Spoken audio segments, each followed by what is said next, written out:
She told me she got so bored of y'all. I cannot be around fake niggas, might report it all. Freaky hoe, she wanna get nasty and record it all. Brother 10 call, yeah, I'm knowing how I get. Can't trust none of these niggas, I might pull up with my bitch.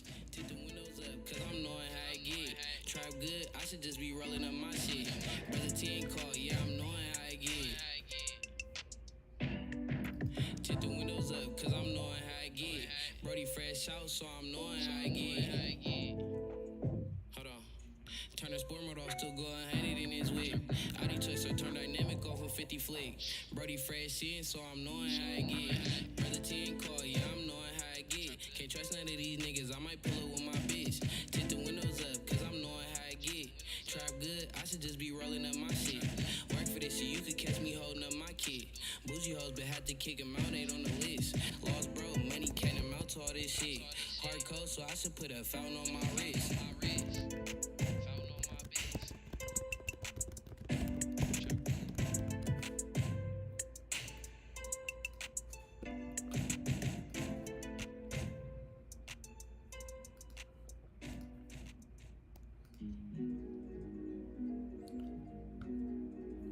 Yo, yo, yo, what up, everybody? What's up, guys? Alright. Alrighty. It's like I try to keep it real, but that wasn't really in my best interest. I hate these hoes, but I still send a bitch if she bring checks to me. What's up, guys? Appreciate you guys for watching, though. Appreciate it. Make sure you guys hit that like and subscribe as you guys are jumping in. I would appreciate it. Alrighty. So yeah, what I was just gonna go over just right now was just yesterday. If you guys weren't here yesterday we went over kind of like how I found the Model 1 idea and how we were able to find this trade and all that good stuff. So what I'm gonna be trying to do right now is I'm gonna try to replicate that in replay mode. So what we're gonna do is everything that we learned yesterday or this last week, we're gonna try to put it into some replay mode and see if we could find another trade like this, or maybe even a smaller trade like that or something like that. But yeah, that'll be the kind of the focus for today, is just to try to really put, like I said, what we learned this last week into play, and really try to get the model down to a list to where we literally know step by step what we're trying to do. And that's exactly what I think I might have been able to figure out finally. And I'm not saying I know for sure, but just the way from how I know what I figured out is just how I'm able to call it when it happens. Obviously I'm not right all the time, but it's just the fact that I'm getting a lot closer to really having the model down to a T. And that's where I think we all need to have, is one solid model that we know works, that works so well that we know not to take any other trades, because no other trade could even compare to way this setup or whatnot compares. So that's what I really want to get to, and get to that point to where it's literally easy to wait for this setup, because you know how good it is that you don't even have to worry. You're not scraping for trying to get a trade in here and there just because you want some pips, but you'll be able to sit on your hands. You'll be able to wait patiently, because step by step things need to happen. And if you take a trade that doesn't follow these steps and you lose, then you'll know the reason why you lost, because you didn't follow the steps. And then when you follow the steps and you win, that'll be your confirmation that yes, if I don't do these steps, then I'm gonna lose. If I do these steps, I am gonna win over a long period of time, majority of the time. So that's why I say it's important to have a playbook, things you could follow over and over and over again. So you don't want to have to be doing random things like like if you were to look at my trades, probably the last few trades I've taken, they all look the same. And the reason why they all look the same is because they were all based off the same model that I was waiting for. So that's what you want, is something you could repeat over and over and over. Because one thing I've learned from my boy Stoic, shout out Stoic ADX, is obviously I've learned it from Don too, but seeing how Stoic really perfected his own strategy with the journal. And the reason why the journal came into handy is because it was able to collect the data on the exact type of trade he was trying to take. So when you know you're taking the same setup every single day, you'll have data on it. And if you have data on your setups because they're done the exact same way every time you do it, then you'll know that this setup works 70% of the time.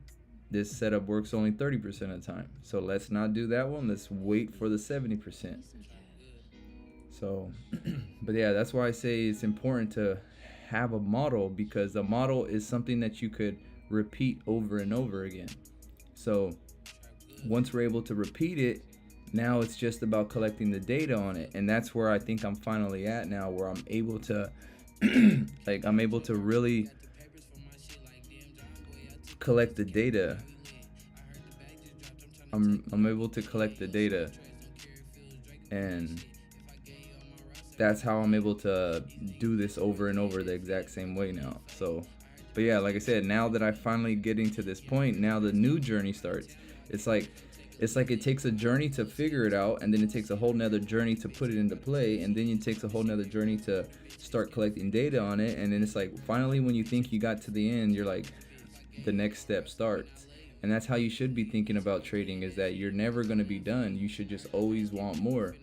So if you're trading and if you're learning something and you finally figure it out, now the next steps happen, because the same way in the mental front, in the way your mind was thinking when you didn't know it, you were trying to you were looking for, you didn't know what to look for, but you were just, you had to find something. And now that you found it, it doesn't just automatically, that's the end of it. Now you're back in that same state of mind of not knowing what to look for the next step. And then that's where I'm saying it's like a non-stop. Once you learn one thing, it opens a whole nother door, because now you have to go learn a whole nother thing. And that's where I think sometimes people kind of get stalemate, because you finally do figure one thing out, but then you just stop there. Just keep getting deeper and deeper into it, because eventually you'll get good at it. But yeah, so that's my little thing for right now. I appreciate you for watching though. Hit that like button, and yeah, let's just do a little bit of replay real quick. I want to do some replay. All right, let's see. All right, so what I'm going to do is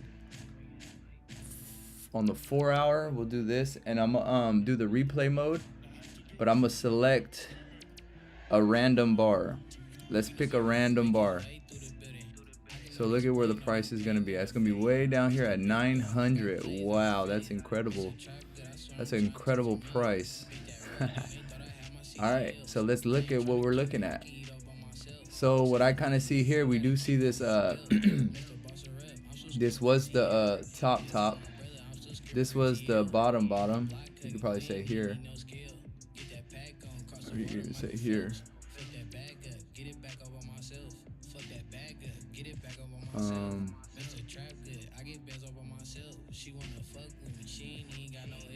And then this gave you S&T. But this only gave you so much. I don't want to really try to use too big of time frames, because I don't want to kind of give me the direction, because once you start going to too big of time frames, you'll kind of be able to you'll kind of get it'll tell you what's gonna happen pretty much. So you don't want that to happen. So you just kind of what I'm trying to do is gonna play off of a range. I'm gonna try to find this as a daily range or something, and this is Wednesday, and then this is Wednesday. So from Wednesday to Wednesday.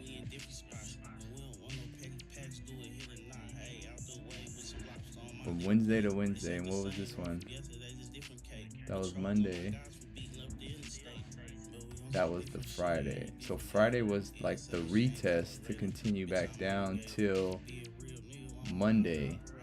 So I think Okay, let's see. Now we're on Thursday, Wednesday, and Thursday right now. So this area right here is Monday. So this is the beginning of the week right here. This is, yeah, this is the beginning of, this is the range of the week right here, of Monday. So we're in this Monday range right here. It looks like we did swipe down and grab some liquidity. We did break these lows over here. So what that kind of tells me is we did break those lows. A lot of times we do target the first fair value gap underneath these lows and stuff. So let's see our like order block type of thing. So, and that was the double purge, it looks like. Actually, now that I'm looking at it here, this broke once and this broke twice. So what's most likely going to happen is I think we're going to start pushing up. But depending on, are we going to need to break these, this did create a lower price. So I'm wondering on a 1 hour, what would it look like? Oh, I can't even use the 1 hour. Damn, because it doesn't give me enough data because of how far back it is. I could only use the 4 hour. So I'm just gonna try to guess a 4 hour. I don't know if this, it's not gonna give me, I need to go a little bit sooner, like not too far away. That way I could, this is back in 2009. So for me to be able to try to get all these candles, it's not gonna work that way. So I'm just gonna have to try to use the 4 hour if I can. I just want to see what, I just want to see if I could see this way. So this was that was that broke into this range. Yeah, that was that range. So that was the high of that, and it broke into that range. That was the high of that. So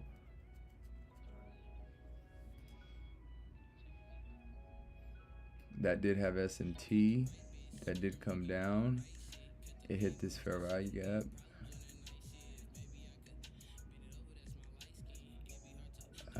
Let's see.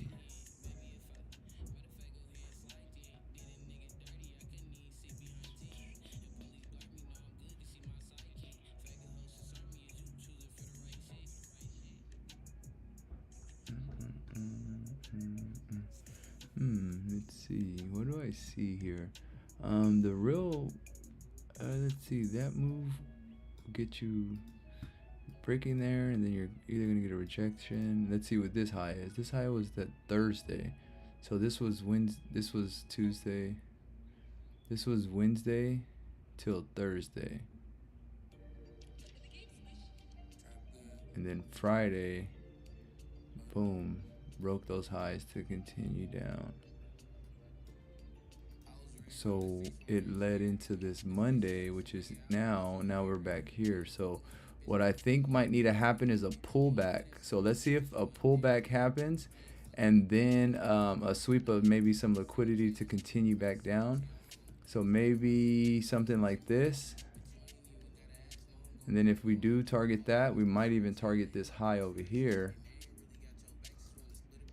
which will kind of give me this area to look for. So I guess if we were to tap these areas, you could probably maybe take a sell from somewhere up here, maybe 96. That's only 18 pips. So let's see what happens. This did sweep the lows, so I'm wondering if it needs to at least go towards these highs.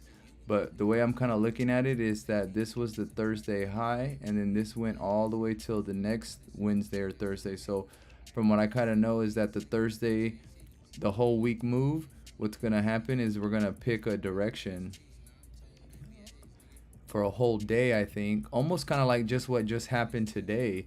So I want to see if this comes up here, and if it either breaks these highs, or does it just give it like a test and then come back down. My idea is that it's going to need to come up here, I think. So we'll need a sweep down there, or if that already was the sweep, we're probably going to, technically, let's see, that broke that low, boom, once, and then it broke that one right there, boom, and that would. So what I need to see is attack over here going this way. Let's see how the next candle opens up. Oh, major top wick. So that was right though. The idea that it did sweep these lows and it closed back above the range. So what that does say is we need to attack the top range. Damn, I was really gonna say buy from right here too. So let's see. But let's see if it starts to target back up here again. So if it starts to target these areas, I think this is where a sell would probably want to be from. But we'll see how that goes. All right. Let's see a sell. Oh, not from there. I want to see a. How would I set a sell limit? Can I switch it? Oh yeah. No, I don't want that. I don't want that. Then I can ruin that one off. All right. So what I want to see is a sell from somewhere up here, I think. So let's see if that happens.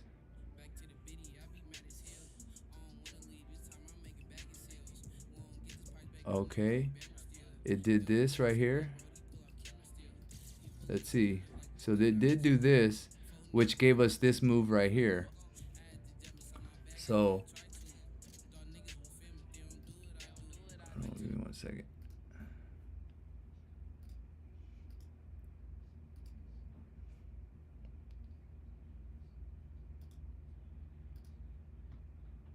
Play this.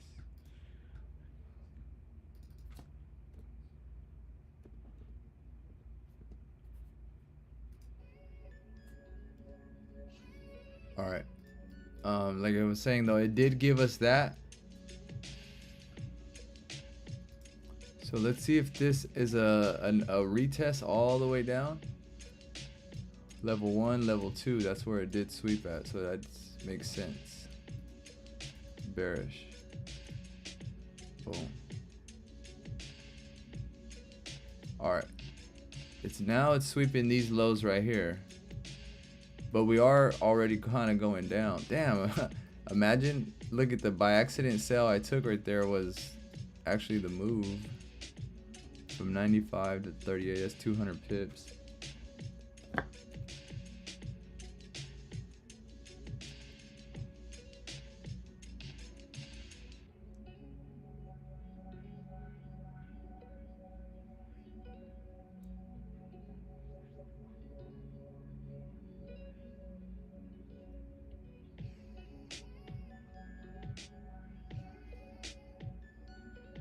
All right, give me 1 second, give me 1 second.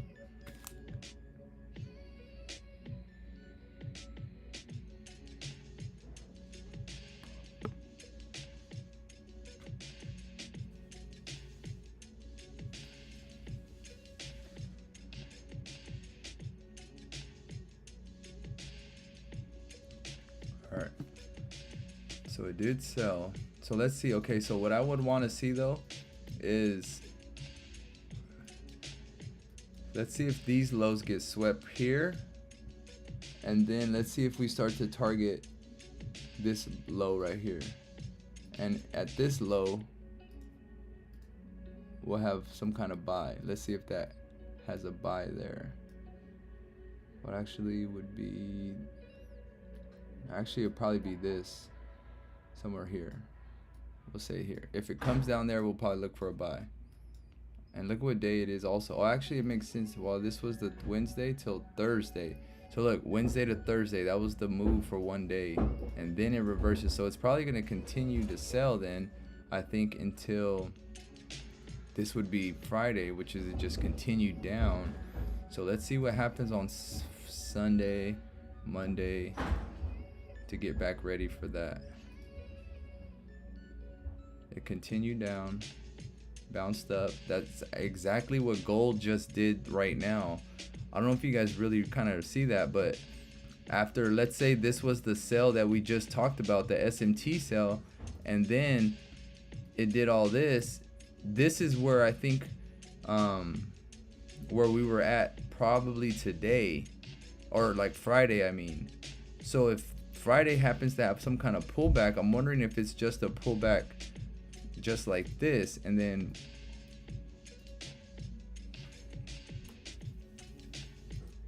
let's see. All right.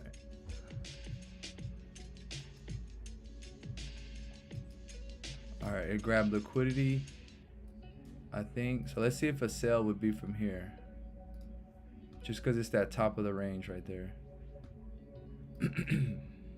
Stop loss, top of this range. TP, bottom of this range.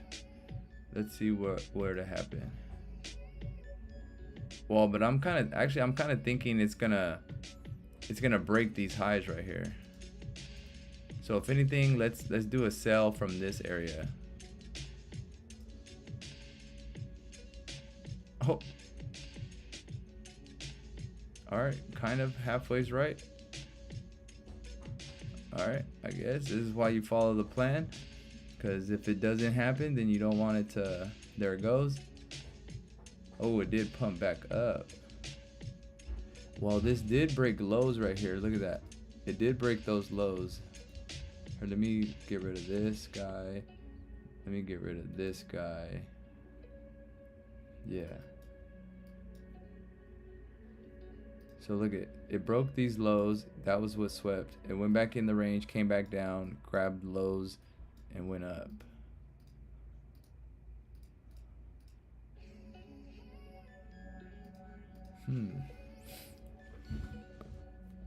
But it's too. I can't really use a lot of time frames because of how far back it is. So I'm just using the 4 hour right now. So I'm really just reading one time frame.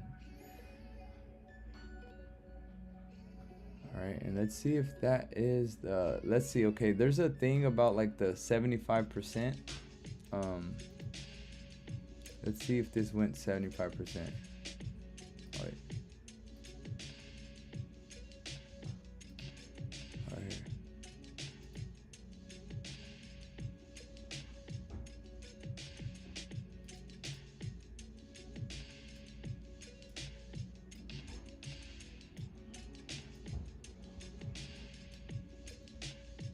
It did pretty much. Look, that's exactly where it bounced off of too. I'm just using the fib because this is like the 72 point whatever it is. Yeah, that's 0.7, which is like the 75% area. So a lot of times things pull back to like 75% of the range. So you could kind of, that's where the fib does come in handy, but it's only works if you have the correct range. And the reason why I have this range is because it's this right here to this right here. So when we were up here, we were technically, this right here is a range, and then this right here tapped into the range above, this right here tapped into the range below. So if I were to do the 75% up this way, I'm pretty sure I would find the 75% that way, which is probably somewhere right where that got swept pretty much exactly. Look. So look at the 75% from that area is exactly into this box. It did go a little higher, but if you notice, this is all red right here. So it usually targets the first fair value gap or order block, and this is where the first order block is looking like it could be, because this would be the first support. So it's like, well, coming from that way to that. So that'll be your first support. So that is kind of why too it wicked into that bottom area, but it still respected this 75%. So now that it did go 75% and it bounced back around, kind of makes sense why I did that. All right, but let's say, okay, let's wait for this is buy side liquidity too, I would assume. So let's see if that gets hit maybe, and if not, I want to see some. Let's see.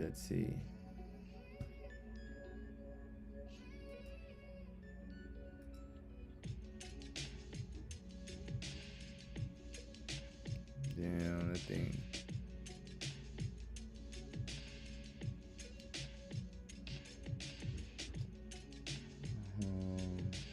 Let me see, what time is this at? This is at 1 o'clock. This is at 5 o'clock. This is at 9 o'clock. This is at 5 o'clock. This is at 5 o'clock. This is at 5 o'clock.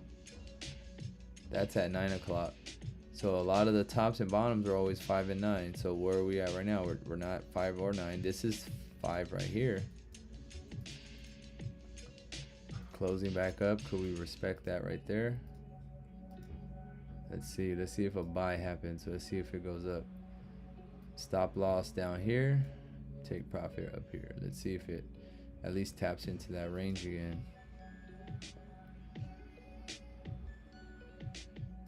Ooh, almost. It got so close to that TP.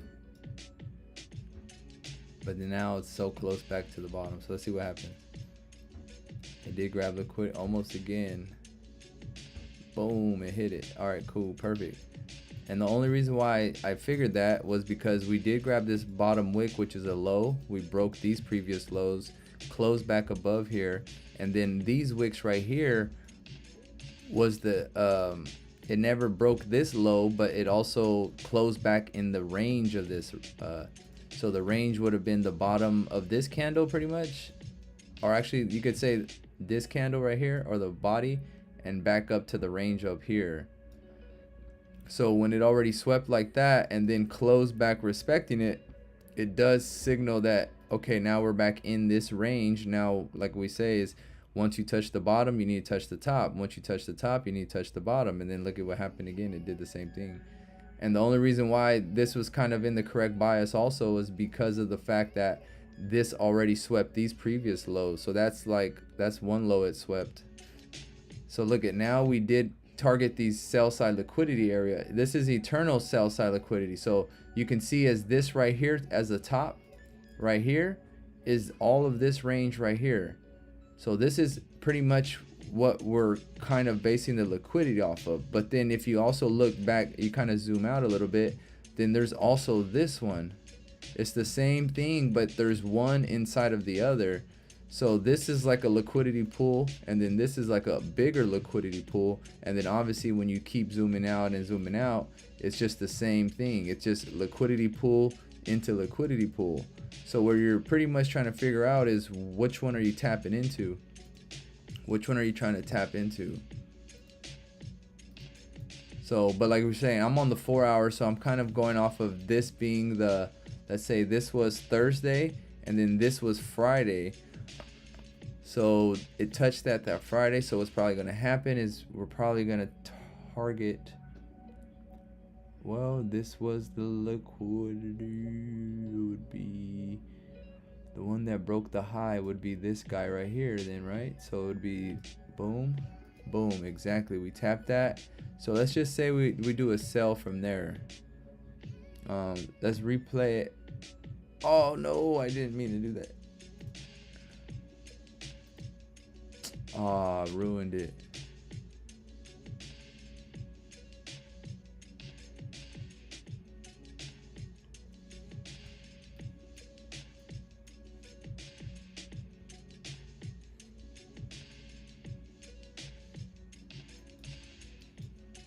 Oh, I messed it up, bruh.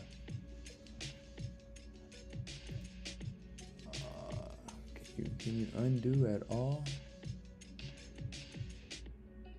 That's crazy. I was about to cook it too. It's all good. It's all good. Oh damn, bro. My bad. I didn't even check the chat right now. I forgot all about you guys, bro. My bad. Yo, Raj, what up? What up? What up, Raj? Yo, Farzo, what up? The people who don't have a life of the charts.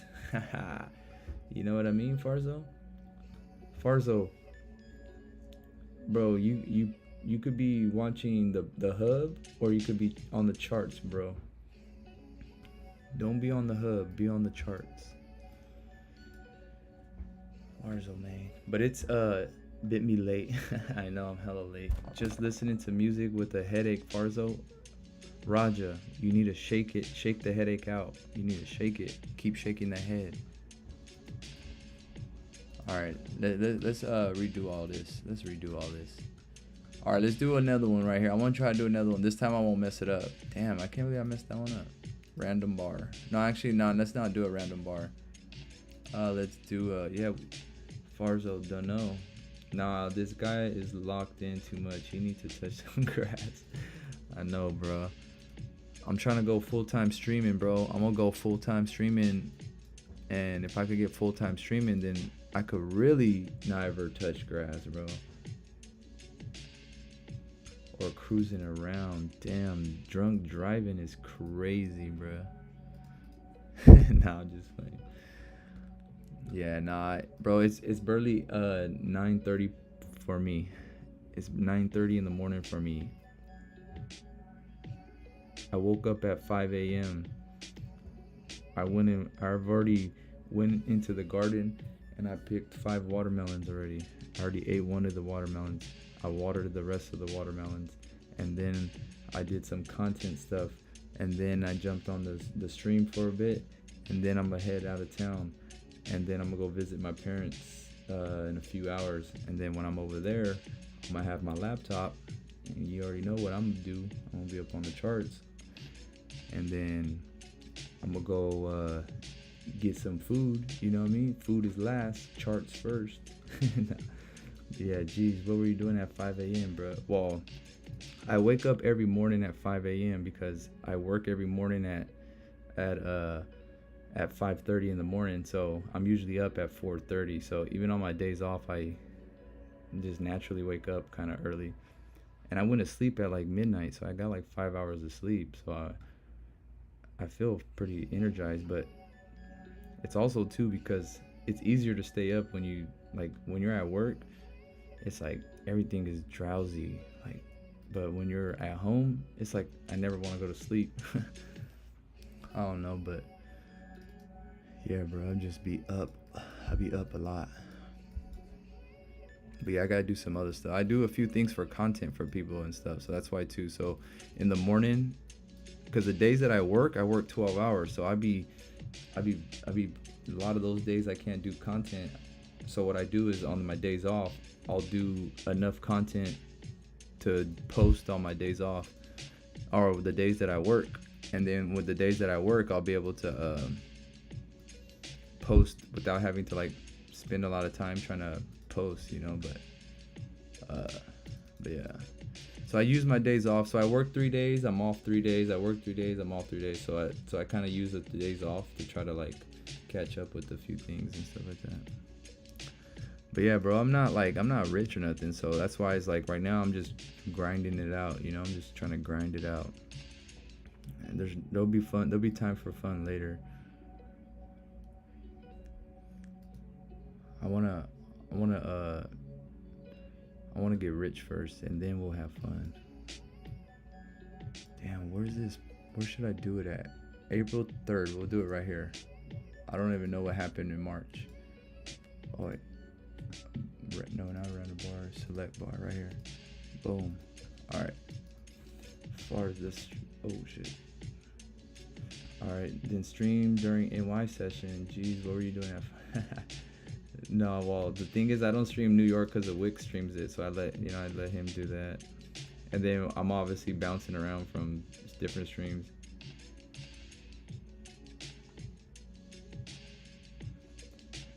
What kind of content we talking about, Raj? We'll talk about that one later, brother. I do content for a few people, not that kind of content, but it's like I do clips obviously for Stoic, and then I do clips for other people like Wix, and then I do other clips for 2 other people that it's not nothing to do with trading. It's outside of trading. It's other stuff. Spicy content. Nah, but yeah, no, it's just like helping people edit videos and stuff. Bro, but we still weekend it for resting, not charts. Grind for 5 days a week. Yeah, I know, brother. You gotta grind 5 days a week. But that's the thing is I work. Well, the thing is because like I said, I work at least 3 days of the week. So 3 days of the week, I'm already busy as it is for work, you know. So it's like when I do finally have days off, that's when I could finally trade or chart like how I want to chart, or do practice things and stuff like that. But yeah, I'm figuring out the hard part so you guys could come to stream and be like, oh yeah, I learned that, I didn't even have to spend time on the charts. I'm making it easy for you guys. I'm figuring it out, and then you guys just learn it from me. It's the clip editing. I thought of something else. Oh yeah, no. Yeah. But yeah, I'm probably just be on for like I've been on for only 30 minutes, so I'll probably be on for like an hour and a half, and then by that time it'll be like 10:30. Then I'm gonna head over there to go visit my parents and stuff. But yeah, bro, all day, this is all I think about, bro. All I think about all day is trading. But like I said, eventually I won't have to think like that. I'll have more time to relax. But it's just right now, just gotta stay focused. Not till I'm balling like Farzo. Once I'm balling like Farzo, then I'll be like, all right, y'all, I'll be able to chill. All right, but anyway, let's take a few practice trades. Let's see what happens right here. Damn, is this all-time highs? It was all-time highs. Oh wait, or was, yeah, it was. What the hell? Yeah, I don't want to trade all-time highs. You can't get no info right there. All right, let's do this. Let me get out of that. All right, let's see. Let's do 23. 23 wasn't too bad. Yeah, we're in September 23, so we'll do that. We're around that time right now. We're around this time right now. Perfect. The first week of September, right? What day is it? Today's the 7th. So yeah, the first week of September. Perfect. Boom. Let's see what happened last year. Perfect. Let's see. Got the goods. Oh, we're at 1925. Damn. Hey guys, look, check this strategy out. If we know gold is it's always gonna go up. So let's just say in 3 years it's gonna be at like 3,000 or something. Why don't we just buy right now and hold? And then we just, because we know it's gonna go up. Just have enough margin so you don't lose it, but just have the super long position that'll just stay open forever.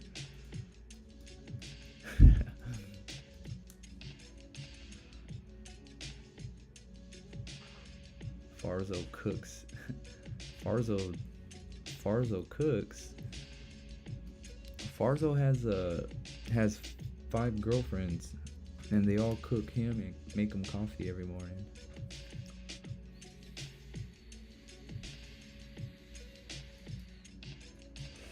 All right, let's see what we got here.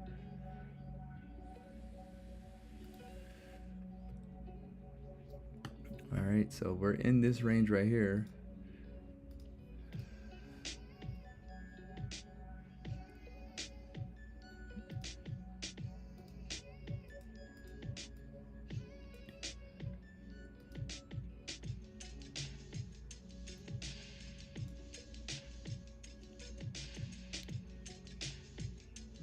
That was Friday.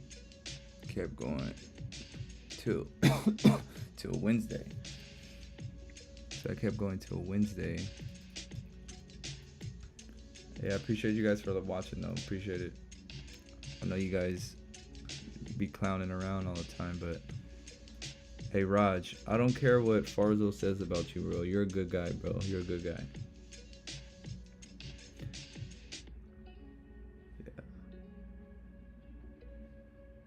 Yo, Space, what up, bro? What up?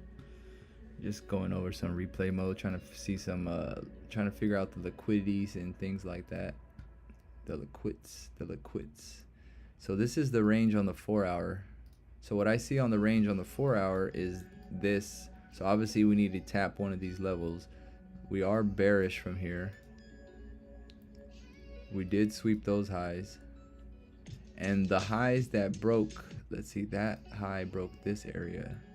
Or did it break this area? No, it didn't break that. It broke this one. It broke that. All right.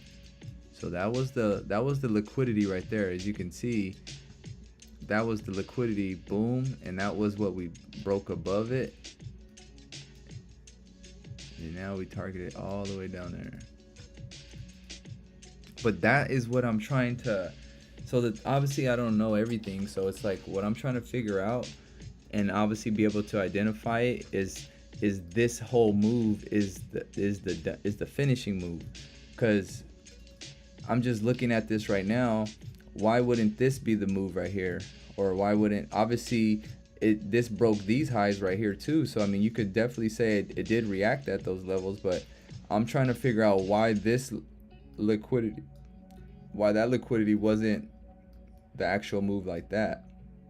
And what I want to do is grab this move from the top, have tight stops, so that way we could, if we're wrong, which is like where I'm saying is, if let's say even if we did take this trade, I think at this point you would already be break even, and then you would already, if you did come back up, you would hit your break even anyways, and you would probably be able to close partials coming down this far, which let's say this ran from 21 to 04, which is 150 pips, 160 pips or so. So I mean, like I say, you still could hit a good move, but the difference is this move is not this move right here, which ends up being from that area to the bottom is 330 pips.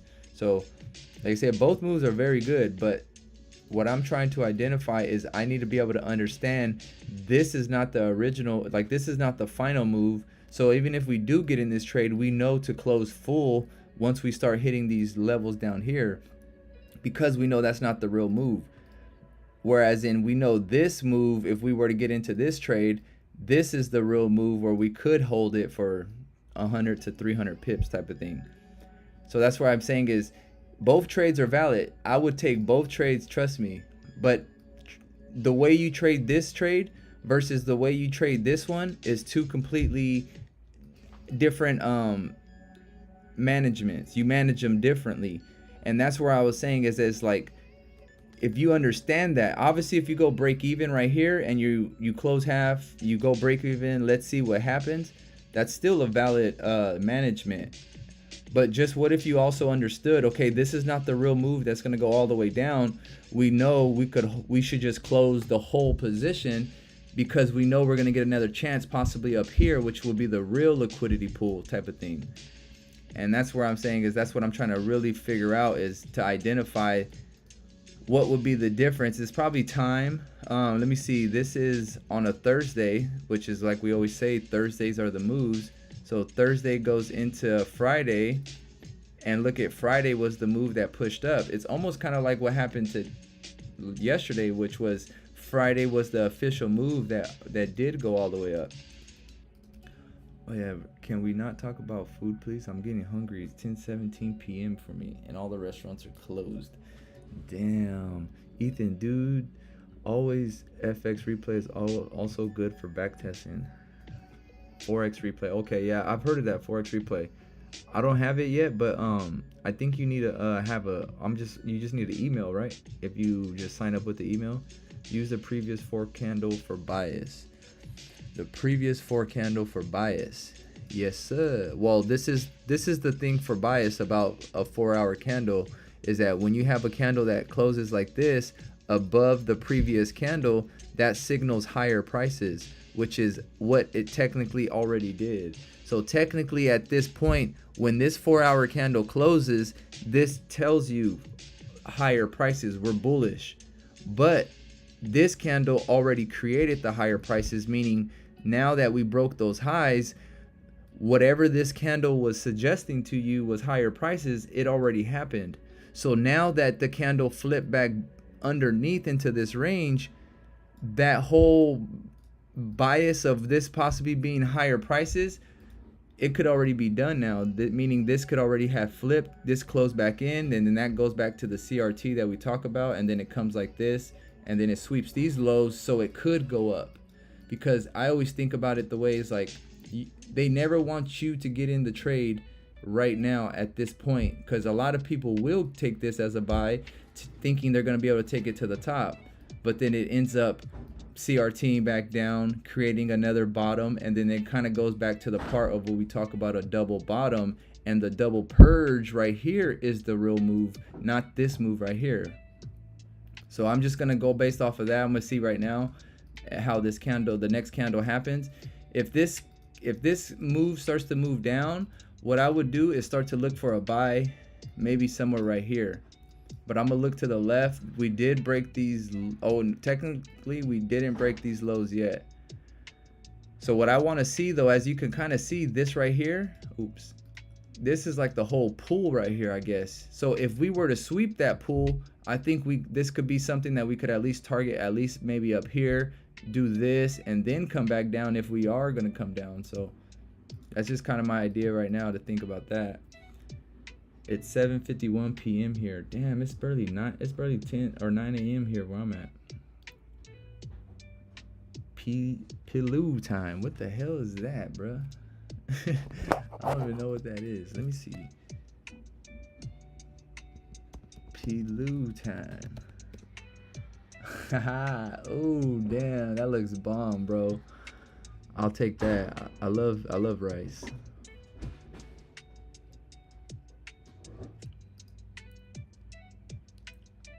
All right, brother. I'll give you that one. What color though? What color do you take? The light color or like this one right here?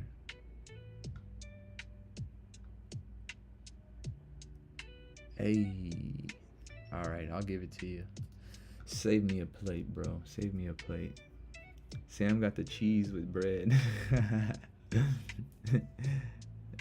Farzo, I told you not to talk food. Dang, and my bad, Raj. And then I show it on the screen. That's crazy. All right, yeah, so like I was saying, okay, so this was the lows. What I want to see is possibly maybe come down here, and then let's see how this targets, and then I want to see if maybe down here. This sounds a little crazy, but I think maybe around this dotted line, we'll see how that works out. All right, let's see, something like that. So let's see how this plays out. Okay, we're gonna need the double bottom. Okay, perfect. Oh, it did go to the top though. It technically wicked the top and it broke that high. So what we would have wanted was, let's say, let's oh no, select bar. Okay, oh perfect, select bar, I could do that. Okay, perfect. From there we'll go from here. Now let's go to a 15-minute time frame. Actually, let's see. Yeah, let's go to a 1 hour. And then this will be the break of that high. So let's go to a 15. I want to go to the 15. That would break that high too. Perfect. Okay, so that would be the 15. Now let's go to the 5 one more time. The 5. The 5. Oh, I can't go any lower. Damn. All right, the 15 is fine. I guess we'll work with the 15. But nah, I need a little bit sooner. That's not enough because. Okay, and then look, that's perfect. Exactly. Okay, like how we were talking about the bottom not being a double purge, which is why it didn't happen. And look at what happened right here, right at that 50% level that we always talk about. A low here, a high here, and then it broke the high. So that's where it's kind of giving me the idea that,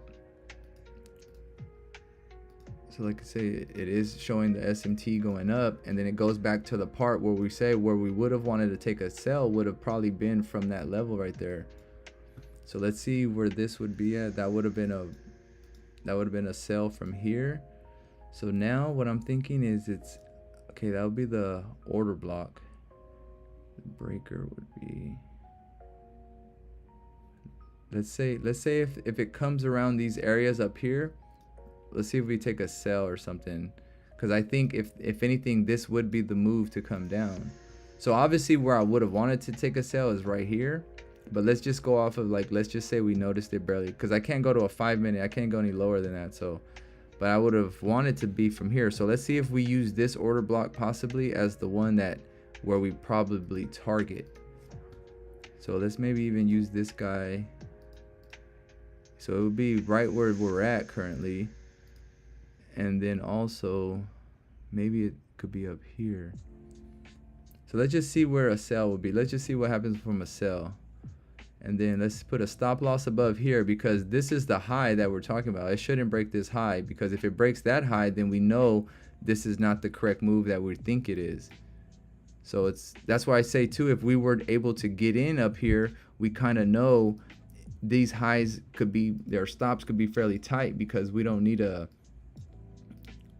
we shouldn't break those highs, because if we do break these highs, then that's going to kind of give the confirmation that we're going to go up. Because I kind of use my own, like if my own trade doesn't work out for me, it kind of lets me know, because the type of trade I try to take is this top trade.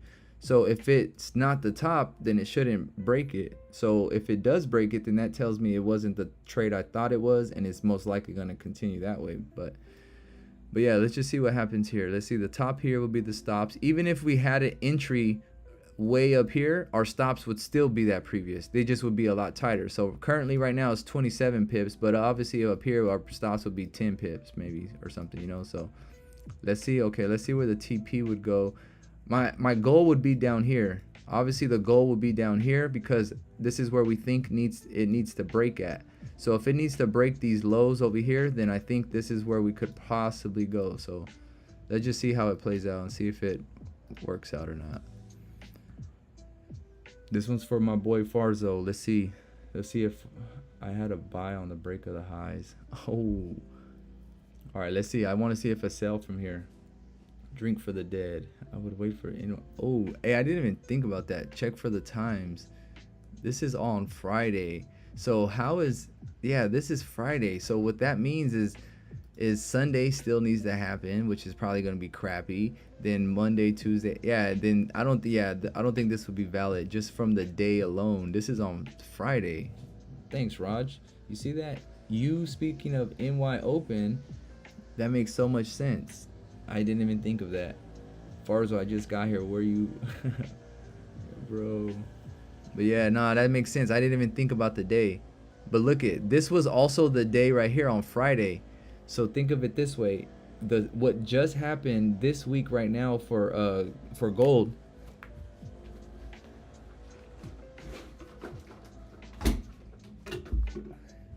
So what just happened for this week of gold is on Friday we started moving down, and it kept going all the way down. And then from what I was watching before, the move, just from kind of looking at the days, it did go from Friday to the next Wednesday or Thursday. So I'm just wondering, okay, look, this is Friday. Let's see where the next Wednesday, Thursday is, which is, this would be Wednesday. This would be Tuesday. So this would be Wednesday here. So let's see if it moves all the way up until Wednesday area. So it got until this area to hit that bottom, because this will be Wednesday. So I just want to see. I'm just kind of going off of time. I just want to see what happens. If it hits these tops, then it's obviously was the wrong idea to begin with. So I just want to see if that could be the liquidity pool, that if it sweeps those highs, could we now just start targeting at least maybe even to the halfway mark? But like I was saying before, I was thinking these lows needed to be swept, which is these lows over here. So this low never got swept by this. So this is almost like a higher high. It does, like, this is a higher high. This is technically a higher high still. So it's still a higher high, but what tells me though is this big old loop, it's not as, like, obviously you would think this is bearish by now. So even though it's a higher high, but that's what I'm thinking this could be. So let's just see what happens. Stop the yapping and get to capping. All right, let's see. Oh my God, pray for me, guys. Pray for me. Get on your hands and knees. Hands on your knees. Hands on your knees. Hands on your knees. Hands on your knees. Come on, pray for me, y'all. Pray for me, y'all. Jimmy on some pot. But how do you say that, bruh? Pilu. Oh, it stopped me out. Damn. So it did go quite far, but let's see how far it went. From here to here, it went 50 pips. And this is one crazy thing that I've also noticed is that like when I would take these type of trades, let's say this was the trade that I would take, if this was the wrong idea, a lot of times it goes 50 pips. 50 pips is always like the area where it reverses at. I don't know why 50 pips is a number, but I always see 50 where it reverses at. Let's just see where this is at. Look at this right here. This little move right here.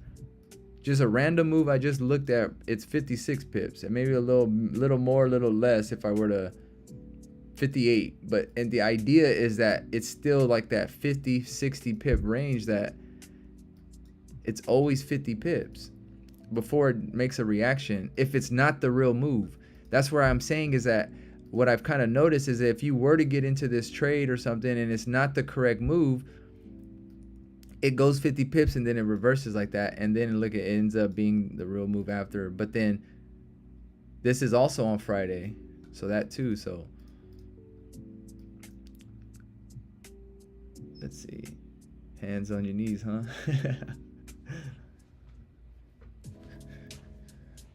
You never heard Drake, bruh? Damn, bruh. So let's see. I just want to see what ends up happening though. So it did go back up one more time.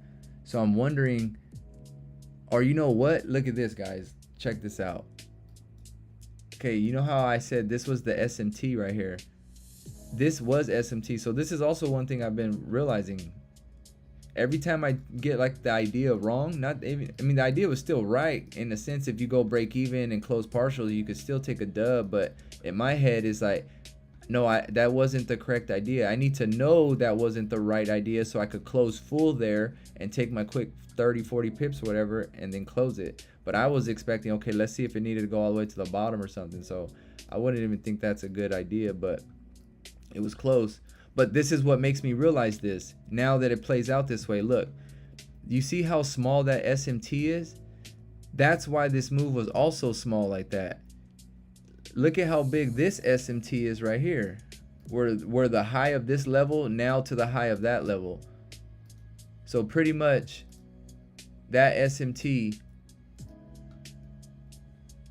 look at how long this one is. Look at how long that is. Like Raj, or see you later, guys. Later, Farzo. Like Raj, imagine this is like, this is I don't know how to explain it, but anyways, look at the difference in sizes, right? This is Raj and this is me. No, I'm just playing. No, I'm just playing. But look at how small that SMT is, and look at how small the move is. Look at how big this SMT is, and look at how big the move is. So, I mean, it kind of makes sense too. Look at, and the move from that top down to here was 117 pips, which is not bad. And now I'm thinking, okay, now that was the level, because the way I kind of seen it was we just broke those highs, but it makes sense. We need to break those highs. That would be the high.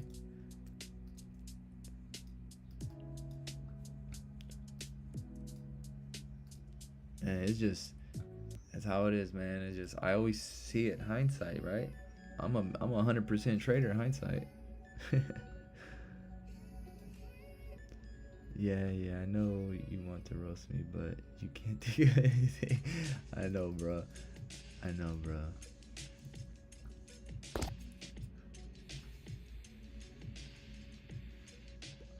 But that makes sense, though. That makes sense.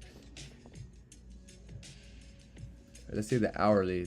And the hourly, look at the same thing. Look at how small that SMT was. I mean, you do get an SMT, but look at how big it is. You only gonna get a move that much.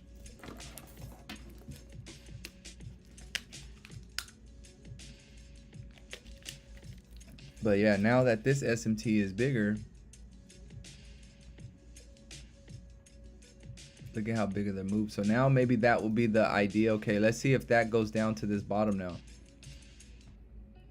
Let's see if now that would be the area.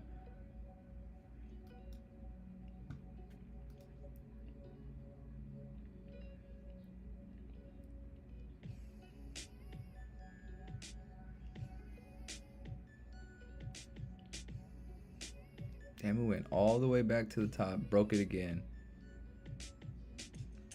Now let's see what day this is. This is Monday. So Monday's not the revert. Excuse me. Monday's not the top. You look at every time there was a top or a bottom, look what day it was. Look at this day right here, bottom, Wednesday. So that's why I say is you could almost go off of the day knowing how big of the moves could be, because this Monday is not, you're never gonna find the top in on Monday. I may be wrong, but just look at what days are the tops and you'll kind of know more or less if this is gonna be the official move or not. And not saying this can't move down a good amount, but imagine if this moves this much on Monday, then Wednesday, Thursday could probably move this much. So that's all I got. That's all I was thinking about. But yeah, let's see what happens here. So this was still the high. So now we still need to target the lows. So let's see. And you see how this one is down like that? I wonder if that's probably not a good sign, because it's probably gonna need to break that.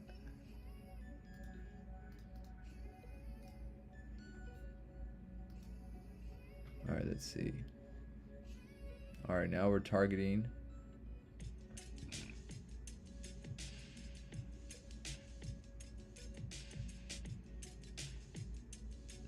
All right, there we go. We're here at these levels. Now let's take a buy. Let's see if this would be the stop loss would be, let's say down. Damn, that is a big stop. I don't want to use, just for the sake of it, just for the idea, the previous lows. Okay, now the previous lows would be right here then. So we take that as the low, and then we'll say right here. Oh, that's perfect. Yeah, that's like 25 pips. So let's just give it a little bit of room. I mean, it might even break this low and then continue back up, but let's see if that is all it needed to do, because I want to see something real quick. Oh, actually, let's see. Look. Okay, perfect.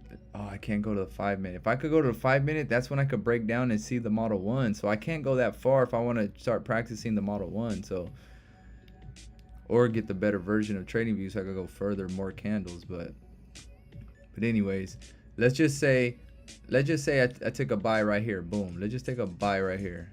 That's where I would want to buy on this, like one. But look, let's say if it keeps going down or up. Let's see. Oh, what the hell? Damn, did I just close it? Alright, let's do it again. Stop loss would be, let's say right here, just give it these lows, and then, what the hell? Buy. Now I want to see a buy. Stop loss would be here. TP would be, let's see if it's up here. Why would it go back up there? Because that is the lows, so maybe to go back to these highs at least. Let's see if it does that. All right, let's see now.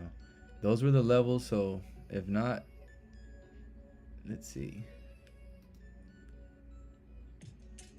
Oh, damn, perfect. Damn, look at that. Okay, buy from here. Let's see if this one goes. Stop loss here. Take profit will be up here. Okay, so that's where it was. It was a little bit below that. So it's up 30 pips right now. So that's what I kind of was expecting, was this move right here. It just, I can't go down to a small enough time frame, because that's what would have given me the confirmation. Obviously too, if I would have just put my stops down here, it would have for sure lasted. But the idea though is that I would have, if I had a smaller time frame, I could have gotten into like a fair value gap right here or something like that, to try to be a more of a confirmation. So let's see if this would still go up though, if that might be the level. Let's see how far it goes up. How far did that go up? Let's see, that is 60, that's actually 63 pips. So that 63 pips sounds like a level that, well, that's one level. This will be two levels. Let's see if it goes to the second level. Second level. The idea is always, it always targets like two levels. So if this is one level, the second level will be up here. So I want to see if it targets that second level before trying to come back down, because the entry would be down here. So, or actually it's targeting that entry now. So boom. If you would have went break even at this point, it would have already tapped your break even. So that would have tapped the break even already. And the same thing, you go break even right here, you get tapped out. But you know what? Damn, I should have used this previous low right here. Look at this. This is the low of this candle down here. So I want to see if this low gets broken.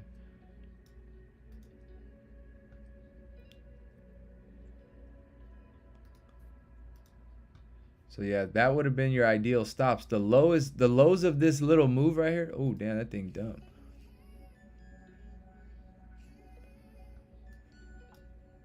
Could that be the move? Oh shit, let me see. I don't bop, I do the shmoney. Bro, if it ain't too much, could you go to any random date, preferably from the start of the week of the 4 hour? Let's do some. Oh yeah, my bad, Fluidity. I got you right now. Let's get it. Yeah, I just wanted to do that right now. Let's see. Damn, this thing it's just ranging in here though. Let's see. All right, yeah. Let's go to a little sooner of a time frame. Let's do a little sooner time frame. Let me clean all this off. Clean all that off. Where's the yeah, because I need some current time. All right. This is let's do like right here. Let's do like something in that, right? All right, let's do. Hold on, right here. Well, actually, let me see how far I want to go back. April. Let's say right here. All right, yeah, right here would be the furthest we go back. But we are kind of bullish, or yeah, we'll go as far as that, right? So wherever it is, I don't know what's what. I don't know what I'm gonna grab or what I'm gonna put, but that'll be the area we kind of replay to. Say around.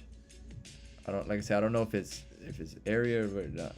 So what I like you to do when you pull it up, we looking for the low of the first bearish candle and the high of the first bearish candle.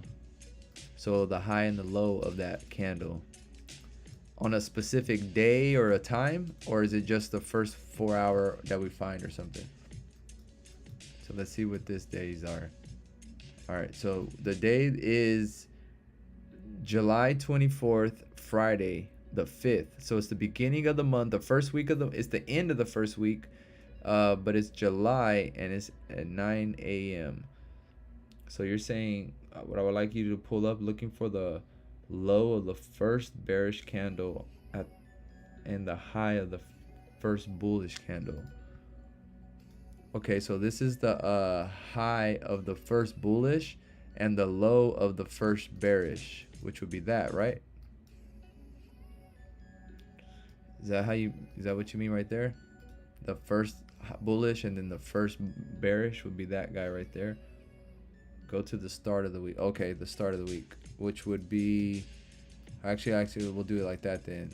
Let's go to the start of the week. Select bar. Sunday, perfect. Right here, Sunday. Oh, Friday, Sunday, right here. Sunday. Boom. Asian session right here. All right. So the first bearish, which would be technically right here, and the first bullish would be right here. Boom. So that, and we're on Sunday. All right, go to the start of the week. Yep.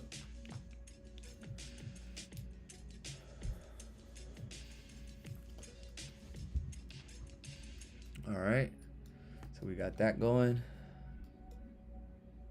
Did we break that low? Yeah, we broke it pretty much. All right. The start of the week. So yeah, let's see. All right, let's see right here. Where do you think we could be heading? How does this look? We are a little bit bearish, I guess you could say. But I do see this being a high over here and this being a low. You could kind of say this is the low of the range. This is like a whole 4 hour range, I think, from a low to the bottom. Or actually, it might be from here, actually, I would say.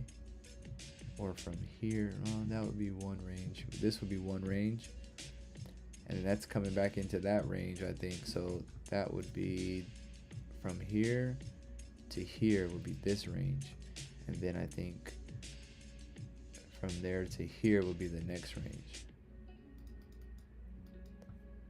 So this is how I kind of see it, as this is a range right here. This is a range right here. And then this is a range right here. So as you could kind of tell, the reason why I kind of say that too is because it always dabs into like the previous range above it, dabs in the previous range below it. So as you can see right here,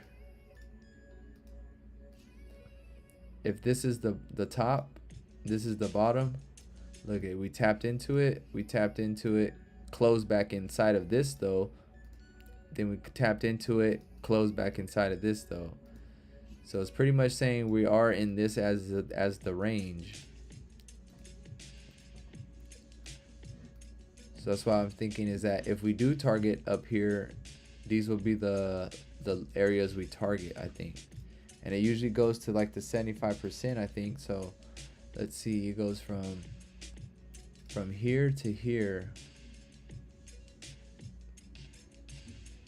No, that wouldn't be it. No, it'll be from there to there. From here to here. So if it does come up to these areas, then it's gonna come up to that range up here. This is gonna be a little box, I think. And then if that is the range over there, the 75% next range will be down here. So if it bounces off this area, I think this is the area it'll bounce off of. And then from that range, if it comes down, I think it could probably come down back to these range down here. I want to see some real quick. All right, so let's see.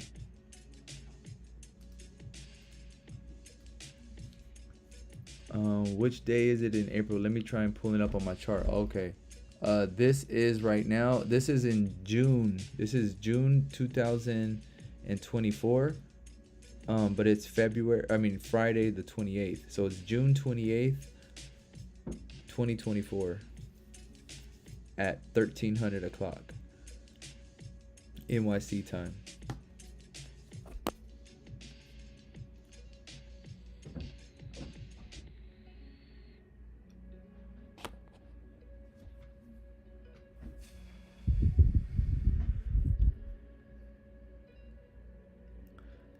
Okay, what I look for, if we get 2 or 3 bearish candles in a row, we take the low of the last candle that was a bullish candle, and vice versa. Okay, pull up, looking for the low of the first bearish candle, the high. Okay, damn, I wonder how important all of these levels are going to be. Since we swept those highs, I think this level would be valid. So I'm thinking it's gonna come here, here, and then here. I almost want to play it out just to see if that happens like that.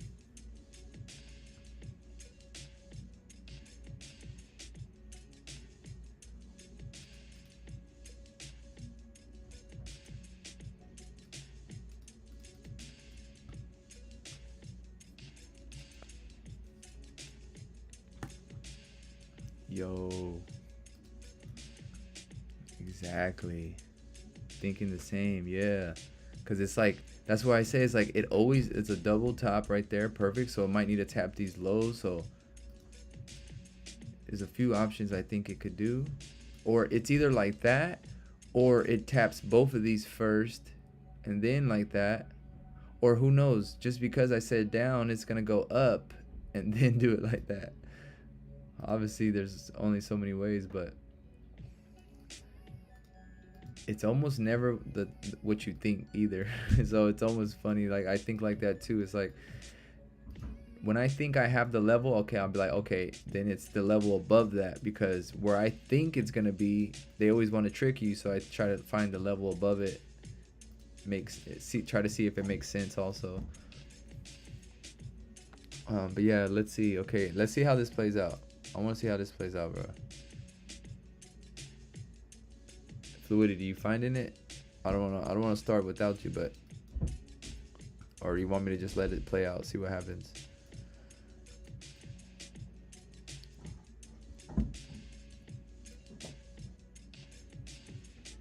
Let me see something real quick. Or actually, you know what? From the bottom to the top. Actually, you know what? I wonder if I have them wrong. Maybe it's here because I have it from the bottom to the top. Yeah, bottom from the top. Okay, from that one to bottom to the top. And this one is from the top to the bottom. Yeah, top to the bottom. This is from the bottom to the top. Yeah.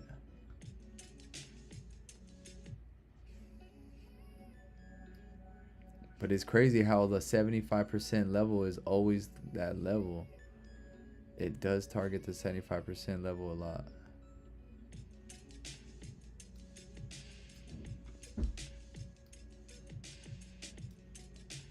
And that's why I say too about the Fibonacci is that the fib works very well, but the problem is you have to have the ranges correct, and the ranges aren't as like clear cut as you kind of think. You would think it's from here to here, but what I think it is, it's from here to here.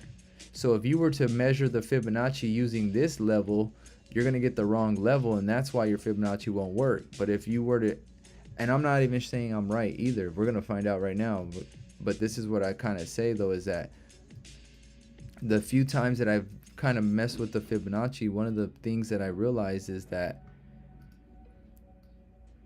if the level is correct, it hits it perfectly. If it doesn't hit your Fibonacci, it's not because, oh man, this time it wasn't the right level. I mean, it wasn't the right time or whatever, but it just wasn't the right range. Because like you said, you might be using it from here to here, when in reality it's from here to here. And just that little bit of mistake, that little bit of a range, that's why it'll happen like that.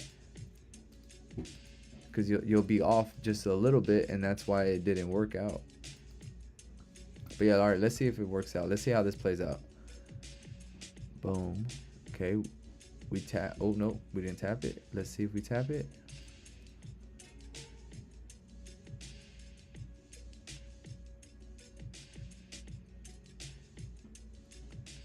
All right, boom. We tapped that level perfectly. So what happened first was we tapped into that level first. So look, from here to here was the range, and look at how perfectly that tapped right there. Look at that, to the T, to the damn point.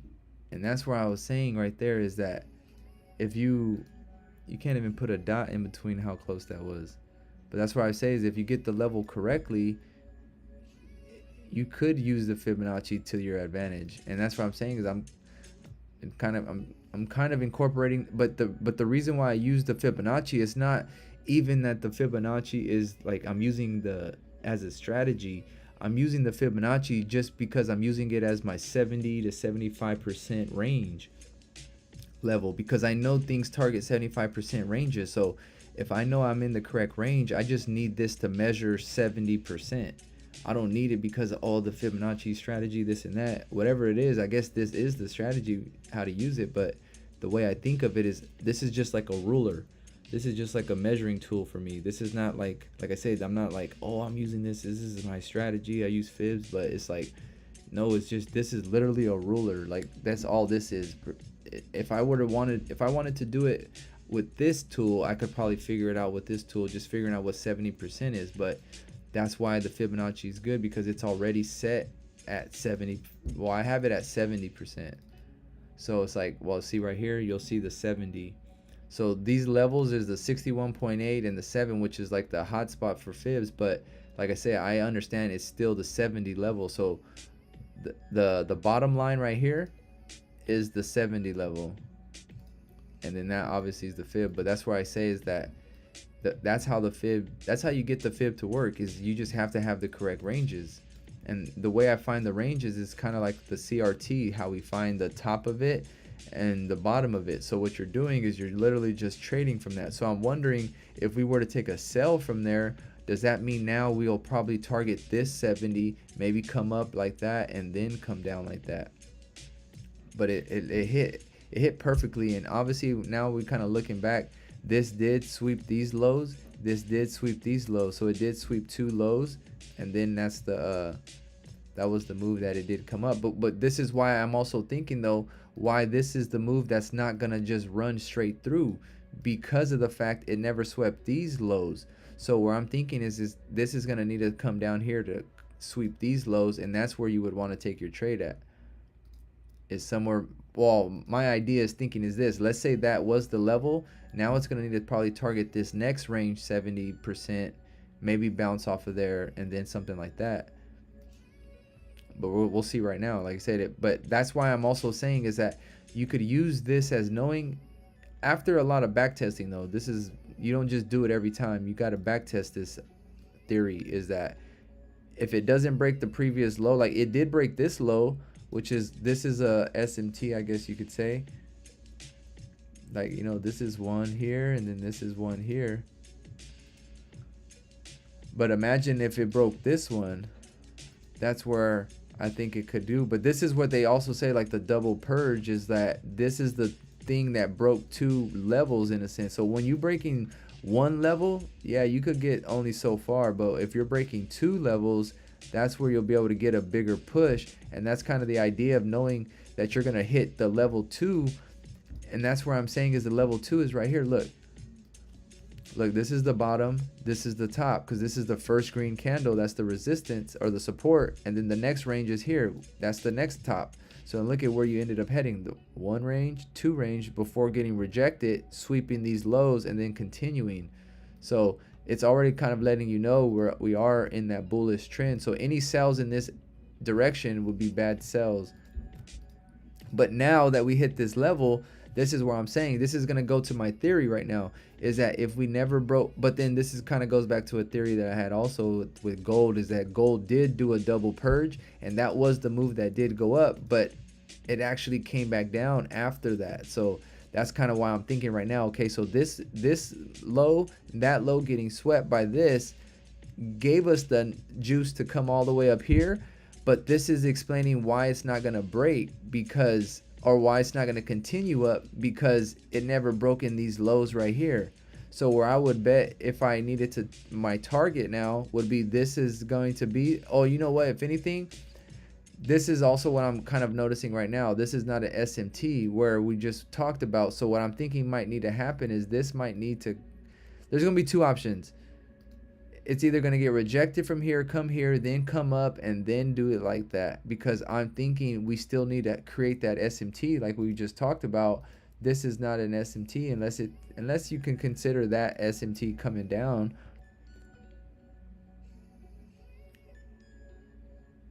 No, I don't think I would. Well, I mean, you kind of can, but that's where I say is from what I'm aware of, is it needs to go upwards like that.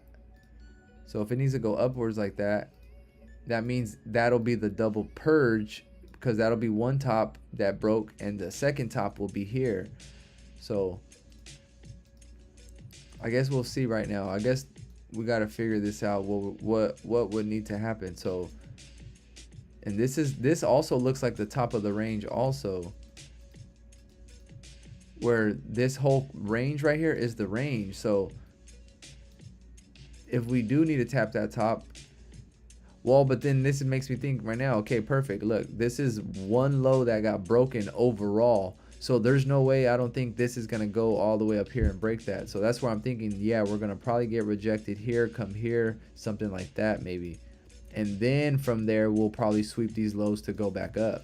Because this move that's kind of happening now is kind of giving me the what just happened on Friday, which was just happening kind of how this happened, where it did break two lows, it did target the highs, but then the next Friday or whatever, it just started dumping back down. And then I guess we'll see how this ends up. This might give us an idea of what could possibly happen next week. All right, so let's see what happens. Let's say I'm gonna say a sell from here. I'm gonna get back into the sell idea. Let's see, stop loss would be this previous high over here. Damn, that's 300 pips. That's not good. 180, that's a lot. So yeah, we'll just do this previous high. We'll just because we got unlimited money. So this is 600 pips. So I guess you could say that's a 2 to 3, or you're risking 2 to get 6. So it's a 2 to 6 RR. Is that what they call it? You're risking 2 for 6. So yeah, 200 pip stop loss for a 600 pip take profit. I guess that's not too bad. Let's just see what happens. So, but this is the different. This is gonna be the second idea though. If this is what kind of makes me think what happened on gold is that we did need to create a SMT. So maybe if I just want to leave it up here just to see the SMT idea. That's crazy right there. 1-to-1 RR would be way up here. But that's why I kind of say too is that, okay, in order to get to the top, we might need to break the bottom. But in order to get to this bottom, we might need to break the top. So I think the SMT will probably confirm it. So if it does start to move up to here, I'll probably take another, I'll just, for fun, just take another sell. But that would, the idea would be the sell is either going to be from here because we need to break these lows, or the sell is going to be from here because this is what's going to take us to probably break those lows. So we'll see right now how it goes. My bad, let me check it. Fred, my brother, I do like you, bro. So make sure you have a good day, and make sure you stay hydrated, and you have a wonderful day, bro. Appreciate it. Oh yeah, just mark it down and send it to me, bro. All right, so let's see what happens from here. Let's see what happens. So my idea is, like I said, it's either gonna bounce from here, come down here like that, or it's gonna need to create the SMT, and then that's gonna give us more SMT confirmation that, yeah, you need to wait for SMT, and then we could probably take a sell from maybe somewhere up here to still target those lows. So like I said, there's two options. We'll see how this plays out. All right, it did wick up pretty high, so it did go back towards that level again. It did wick right there. This is the high, so technically it hasn't created an SMT yet. So what I'm thinking could possibly happen though, like we're saying, is it's gonna need to create the SMT, and if it creates the SMT and then it goes down, then it just gives me more confidence to understand, yes, you have to wait for the double purge, which is this would be 1, this would be 2, and that's the one that gives you the break of the lows. All right, so let's see what happens here.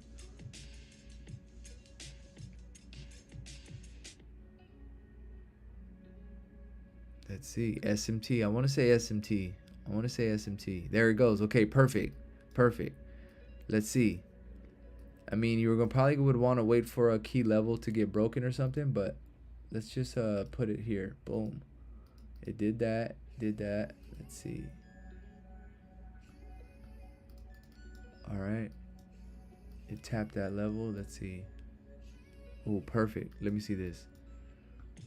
Okay, it tapped that level. Perfect. So what I'm thinking is gonna need to happen. That was the key level. So you're gonna want to close above, close back below. I'm wondering, okay, if this could happen here at this level here. Oh, I can't go any lower. So let's see if we could possibly get us, if something closes above this level and then the next one closes back in, that's where we would want to sell. Stop loss right here. Let's see if that happens. Okay. Okay, let me move this so we can see it a little better. All right, we want to close above the yellow and then close back in the range. So look, looking like we might be closing above it. Next one closes back inside of it. Perfect. That's what we want, right? That's what exactly what we just said. This could possibly be model 1. Hey, Fred. Appreciate it, brother. Appreciate it. Everybody shout out Fred. Dub Fred, dub Fred, dub Fred. Hey. Appreciate it, Fred. I'm gonna go buy a nice little coffee and dedicate that one to you. So when they ask what's the name on the order, I'm gonna say my name's Fred, and then they're gonna be like, Fred, your frappuccino's ready. Nah, I don't even drink coffee. I don't even know the name. All right, but yeah, anyways, let's see. Okay, so what we want is a close back below, and then you're gonna want this to be the displacement. So you're gonna want to close below that, and then you're gonna want the first fair value gap, and then that's where we might want to take our trade. So let's see. Okay, close below. Wait for it. Nope, not yet. Not yet. Not yet. Okay, perfect. Let's see. Now, next candle is gonna need to close below the yellow. Perfect. Boom. All right, look. Now let's see if this could be it. Oh, Let's see. There we go. Okay. All right, let's see if this could be it. So what I would want is a possible sell from this 50% of the fair value gap using these highs as your stops. This stop is 26 pips. So that's not bad. That is a fairly good opportunity. If this ends up being the trade that does go back down, even if you come down to 26 would be, this would be 1-to-1 RR right here. This is 1R. 26, I see.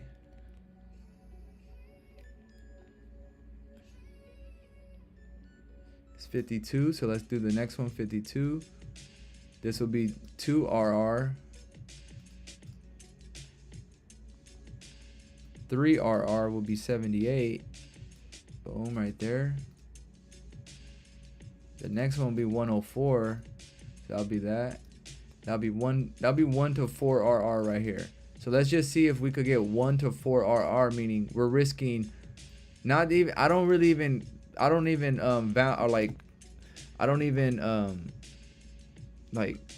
say you have to have a good RR. No, I'm not. I'm just pointing this out so you could see that, like, the way I see it is, if this is my trade and this is my idea of a trade, then I know this should be the top and I shouldn't go above this high. So that's where I say I'll put my stop there, because I know it shouldn't hit that level. So if it hits that level, then I know this whole idea is completely scratched anyways, and I might not even be the right level. But the thing is we did kind of say that we were waiting for the SMT. SMT got created, it created the high, and then that's when it literally created the model 1 right here, and that is the model 1 right here. And if it ends up playing out, then we kind of know, okay, that was it. But we're gonna see right now. Let's see how it goes. I'll put my stops at the top of here. And like I said, if this ends up being the right trade, I'm wondering if it could come down to these levels, and this would be the 200-300 pip type of trade that we could possibly get. And it's obviously a way bigger than a 1 to 4 RR, but I'm just, like I say, I just wanted to lay out the line so you could see, like, okay, this trade did go for that RR, whatever you think. All right, let's just see. Boom, it did that. All right, still valid. Oh, it stopped us out. Okay, so look at that lets you know, though, it wasn't the trade. That lets you know it wasn't the actual valid point. So it did go, let's see. It only went, how much did it go? It went 21 pips. So it technically went 21 pips. So I guess even maybe if you were really that worried, you could have possibly. But look, I'm actually even thinking about, look at this one, technically never touched that 50% level that we talk about. So this high right here never tapped that 50%. So if our plan is to wait for the 50%, I kind of just jumped the gun thinking it was going to do that. But technically, I guess this would have been it. So this would have still been wrong. So even if you would have waited till when it was supposed to hit the 50, this whole idea would have been the wrong idea then to begin with. But then it goes back to what I'm kind of thinking. Let's see. Maybe we needed higher. Let me close out this trade. That was an L for that one. Let's see, 4 hour. So it just kept going after bouncing off of this level right here.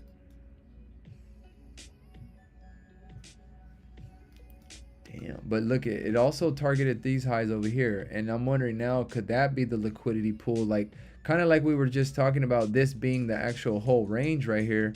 Maybe this is where the Model 1 is going to happen at. So look, let's see if the Model 1 shows up in this level. Let's see if it's this level now. All right, I think it could be this level. Let's see. And it might have just been one too many times, because like if you really think about it, this is, like I was saying, this is eternal liquidity. So even when it did do that, that was the liquidity inside of this liquidity right here. So that's kind of what I was thinking. Maybe I tried to jump the gun when in reality this is not that big of a liquidity pool. And if you kind of think about it, when it did do its pullback like that, it never broke a high or nothing. So that does kind of signal that, yeah, this is not the move down. So this most likely would be the move down because it did break. Now it broke these highs over here. Now this SMT will be bigger than that one.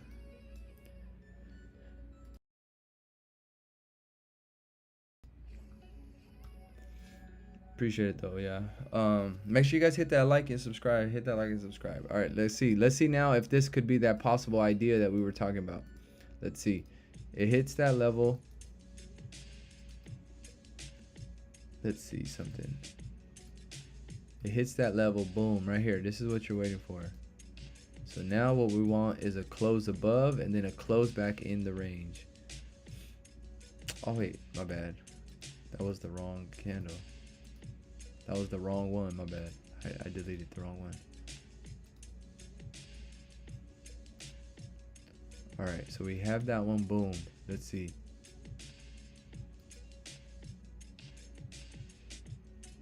Hold on. Man, where the hell that range go?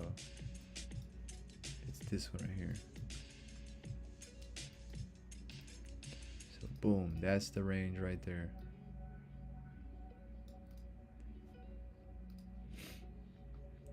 Alright, so we want what taps that first, which is this guy.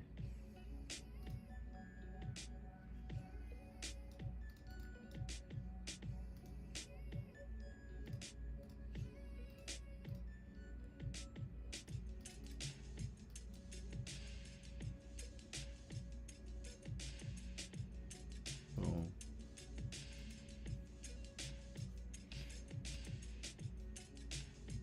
This is Friday. So I'm wondering if the day has to do with it. Friday, yeah, this is not the move because it's Friday. How could it be the move if it's not, if it's, you know, Friday's the move?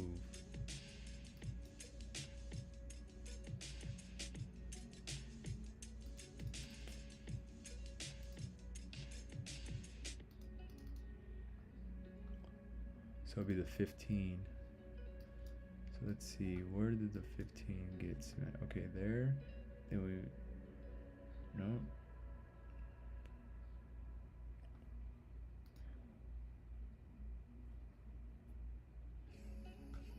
Okay, I'm trying to figure this out. I'm trying to see something real quick. Do I hit that? That's the key level. But what if it's not the key level? It's this is the key level. Actually, look at this. This is where I think I messed up. Okay, I see this now. There it is. There it is. There it is. Boom.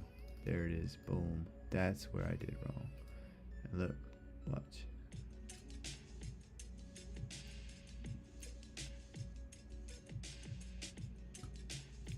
Watch. Okay, so what we're gonna want is perfect right there. That's what we want to see. Okay, let's see. That's the key level. So let's see what tapped the key level first. Boom. What tapped the key level first. Boom. There it is. Okay, I see it. I think I might see it now. I'm wondering if this could be it. All right. Look at this, guys. Let's see this. Okay, now we need a close back into the range. So what we want is a close back into the range. On the 5 minute. Boom. Could that be it? Bam. It's the first candle back in the range that you're going to be wanting to close as a displacement. So you want to close below this candle now, then a fair value gap to target back the lows. So let's see. Nope, not yet. Not yet. Nothing closed below. That's why you wait. You wait for a close below. There it goes. Boom. Close below. Where's your first fair value gap? That's why I always say it's the first level after your key level. This would be your key level. Let's do a sell from right here. Ooh. And then the top would be this guy, 15 pips. That sounds more like my style. 15 pips, and then like I say, 15 will be 1 RR will be here, 2 will be here, 45 will be 3. This would be 4. So this would be 4RR right here at least. But if this is the move, this could be the one that goes down. So let's see how far it goes. If it goes to 200. Because look, like I was saying, is that once this candle closes and it creates the fair value gap above it, it's going to tap that and then come down. So I could probably even give it, my stops are pretty much, the hard stops is that idea right here. And that gives you a good sign that it could be or you know what? Actually, what I probably might have done, let me see something. I did it on the 5 minute too. So what I should have did though was probably did on the 1 minute. But actually I can't even do the 1 minute because it doesn't let me. But this still worked out the same way I would have wanted though. Close below and then a back in the range, closing below a displacement, and then a 5 minute fair value gap. And then that's where it should show up. But this usually happens on the 1 minute though too. So I was wanting to check the 1 minute because I want to assume that it would have did the same thing on the 1 minute in this part, not so much this part. The 1 minute wouldn't have given you the entry either, but I just wanted to verify. But the thing is, I can't even use the 1 minute. So let's see what happens right here. Let's see right here. We need to hit that fair value gap right here. This is, it hasn't tapped it yet. Well, technically it taps it. So it looks like that could be it. It tapped the fair value gap right there at that level. All right. So let's say let's do the replay one more time right here to this level. Like we said, we want that fair value gap to get tapped. So I kind of wanted the 50%, but I'm just gonna bet it on, at least it's not that big of a difference if from here to here. So I just want to make sure I don't miss it. But no, actually this is a bad example. I shouldn't do this. Follow the plan. If the plan is 50%, wait for 50%. Let's see it. If we miss it, we miss it. Then we know we were close. And this will give us the answer that we only need it to tap. We don't need it to go 50. But my guess is if the plan is always 50, stick to the plan at 50, because that's something you could repeat 100 times and you'll be able to collect data on it. If you collect data on every single time, did it tap the 50% or did it just tap the fair value gap, then you'll be able to know over 100 trades, it touched the 50% 80% of the time and only 20% of the time it didn't. So what that will tell you is that you need to wait till it taps that, because then you more likely are in a better position. So let's just wait for that level to get tapped. Let's follow the plan and see what happens. And maybe I might be wrong, who knows, but let's see. Trade the plan, exactly. Trade the plan. Trade the plan. So nothing yet, nothing yet. Oh, perfect. Look it. All right, look guys, look, trade the plan. Trade the plan. Boom, we just traded the plan. Now we're entered on the trade right now. These stops right here, the new highs, it made us 3 pips, but we're gonna just keep them for the sake of being right here at the top of this range. So let's see, because now we stuck to the plan. Because imagine we get into this trade right here, we start to go down, we are up. Let's say we're up, boom, we're up. This trade would have gave us 25 pips. We're like, ooh, we're money, we're clearing it to the bottom of the range, baby, let's go. Then you go break even, and then look at what ends up happening. Boom, and then you get stopped out, going to exactly where you would have wanted to wait for your plan. And then let's see if it, but then who knows, this might not be right either, but let's just see what ends up happening.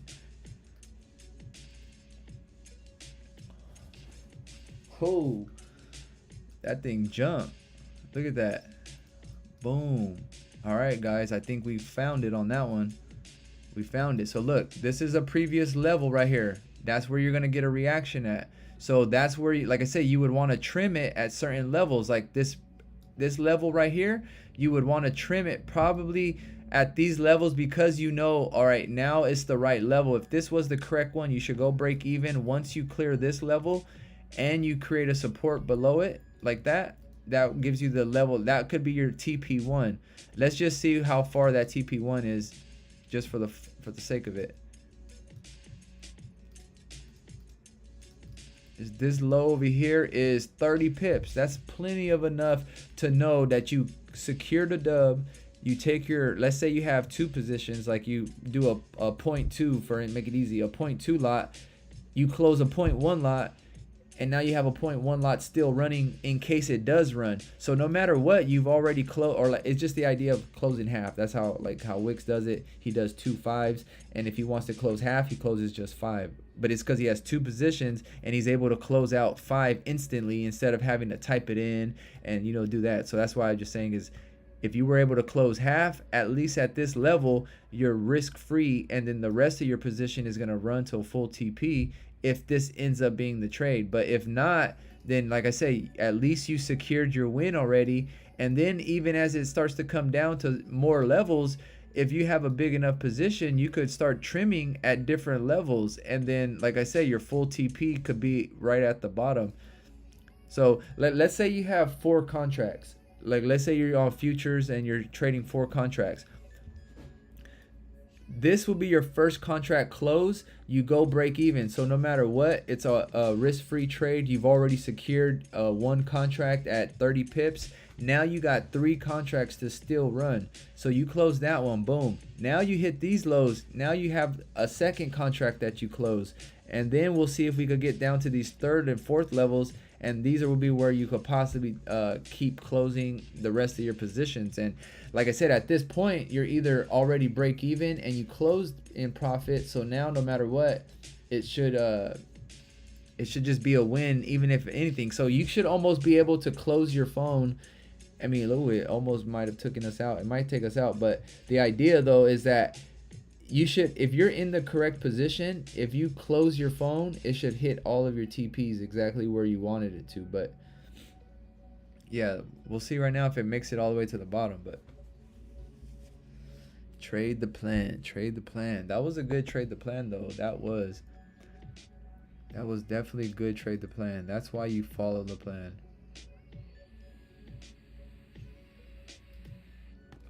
Look, I'm very observant when I'm looking at these charts. You guys probably never noticed this, but obviously you can't really see my chart the way I can see it, but this is what I noticed. All right, remember earlier when we were talking about trading the plan following here? All we needed was a tap is what we thought. Okay, let's see a tap. Boom, is that a tap? Excuse me. And then look, it only went 25 pips. But what is the difference from this one and then this one tapping and this one actually running 100 pips or 80 pips or whatever it does? But why can this one tap it versus why can't this one just tap it and run? My reasoning is because this right here unlocks it. At this point, before this happens, it's almost like the door to the building is still locked. You can't, and the door and the floor of it down here is unlocked too. So you can't go down this way and you can't go this way yet until you hit that level. So once this level got tapped, it pretty much unlocked it as like it opened the floodgates, and then that's why it flooded from there, because there's a difference. And then this is also why this one was able to just tap and then keep running, because at this time it wasn't unlocked yet. So now that it got unlocked with that 50% fair value gap, that was the move. This was the one that it just needed to tap. So if you take just the tap the first time, it's the wrong tap. Whereas now I'm kind of looking, this would have been your OTE entry, I believe. If you guys are familiar with that, this would have been your this would have been like your what do they call it, the order block trade possibly, or the breaker. So that's where I say too about the sequences.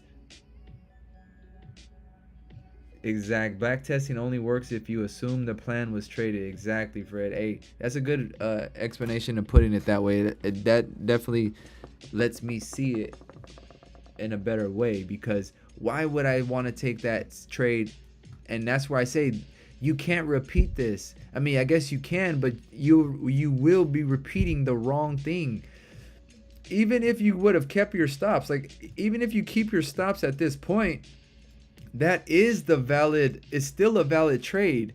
You're in here, and you're still valid. But the problem I don't like is the fact you go into profit, you lose your profit, you go negative, and then you have to hope at that point when you're already lost your money and then you're in negative, you have to hope it still continues and it's the correct plan. And then it's just way more stressful. Whereas in if you took this trade, you're literally not in no stress no more because it never even gets close to tapping. And then this is where we say is this is an OTE entry. So I've kind of understood the understanding of the sequence of all the trades. Let me repeat it. I know I always say it, but this is very important about this is that the sequence of it is turtle soup, order block, breaker, OTE, and KOD. And that's where I'm saying is this right here is turtle soup. This over here is breaker. Order block. This right here is probably breaker. This right here is OTE, and then kiss of death at KOD is this possible move that if this breaks these lows right here, this will be the KOD, kiss of death, pretty much the actual finish breakout that you would want to take to the next level. It's either going to be this one, or it's going to be, or it was this one that broke out. Like if you can kind of see it broke out, and then that was the end of it. Because if it reverses here and it goes back up and breaks the stops, then that lets you know all of the sequence already happened. The turtle soup, the order block, the breaker block, the OTE, and then the KOD. So if all 5 of them already played out, that's like the sequence of a top move to the bottom pretty much. So we're going to find out right now if it ends up running or what. But from what I know is the KOD is the last final push. But I don't know if the KOD is like a retest like that. So what I'm thinking, if this one just pushes more straight down, then now we'll know that was the KOD. But let's see right here. Let's see.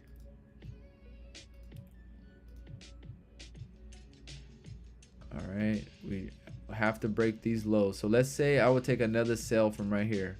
Add another sell. Stop loss would be up here. Or let's put it where we normally have it. Oh, that thing is moving up. And then a TP back down here.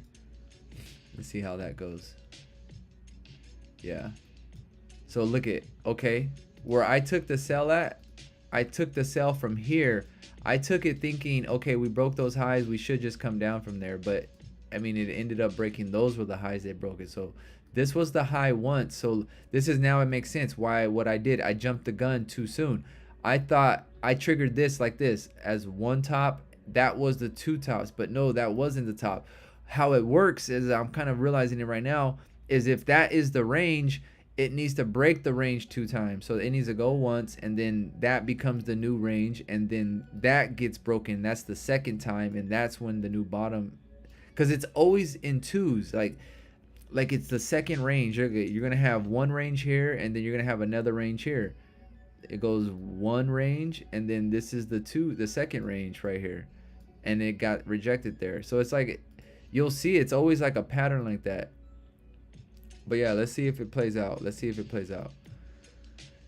So maybe we add another position on the breakout of that low. So we'll add another position there. Boom. That's the KOD, kiss of death right there. So that lets you know you're done. You're donezo. You're pretty much the end of the move was it. So if it doesn't break it again, then I'm pretty sure that was the KOD move that we wanted, which is the final break of the lows. And then boom, another KOD possibly. Boom, another sell right there. Let's see if it goes all the way to the bottom. Full TP. That would be 300 pips right here if it hits this full TP area. This bottom was only 10 pips, or no, it's 100. Oh, there it goes. Boom, it hit. There it was. So we did it. And look, guys, look, boom. Look, this is one thing I want to show you guys too. This is so important. This is how you know you got out at the exact perfect entry. I mean, at the perfect exit, is because this move, your exit is also an entry. So let's just say I take a buy from here. I'm taking a buy thinking if this is the correct exit, then that means every correct exit is also a correct entry. Because look at, if you would have taken a buy from here, you would have taken a sell from here, that is the best entry right there. So the best exit from this trade down here to this top would have been the best sell also. So that's what I'm saying is that's how you could tell almost too, where is your TP going to need to be and where's the next trade going to be. So where, if you were targeting these highs and you're targeting some lows, that's why I targeted these lows, but maybe these lows need to get targeted, who knows. But that was just kind of the idea. That's what you would have wanted to wait for.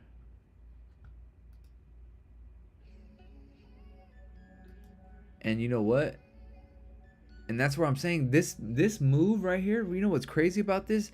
This made me just think right now. I was like, I just told myself, I said, no way. I just literally replayed last week's trade. Like in my head right now, I thought I just replayed the trade that just happened on Friday. And I was like, no wonder you got it right. It's because you already knew it was gonna go down. You know, like that's kind of cheating. But then now I verified right now, this was in July. So this was way back in a whole different month. So what I'm saying though is that this was the same play that happened. The same exact thing that happened. So what I'm wondering, if this was the Friday move down. Boom. But yeah, that's it. So let's say, okay, let's see if this is the correct buy. Where would this buy go now? So if this is the buy, I'm choosing the second range. Look at, there's a range here. The second range will be up here, probably like right here or something. So if anything, your TP, your stop losses will be down here, these lows, and then your TP will be these ranges up here, at least, before maybe pulling back and then doing something else. So let's see if that, like, that goes back to the theory I just said. Every exit is also a correct entry. So if you're able to get in exactly where you got out at, then imagine you're able to take this whole trade and you know you could probably get out another. This was, how many pips was it? This was 200 and something pips, I think. 200 pips right here. This went 220 pips. So imagine you take 220, you hop back in, grab another 50, and then you end the day with 270.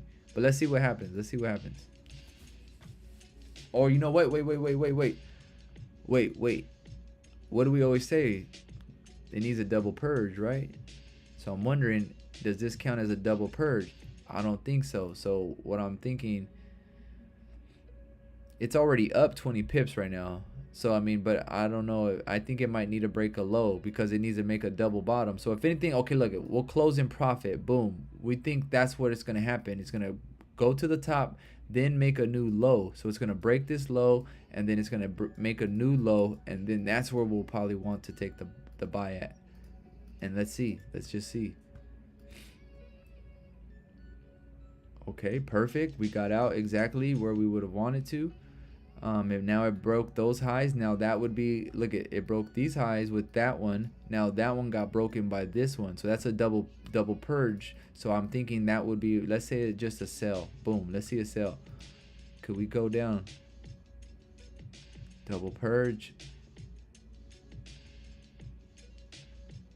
I see us maybe possibly going down a little bit. Nope, it is going up though. Damn, that was, oh, there it goes. Let's see. Okay, boom. And profit again. So let's close that one again, whatever. Now I want to wait for these lows to get swept. So what I want to do is wait for this to get swept, and then we could probably take a buy at that level. But was that even a key level though too? Now I'm looking, is that even a key level?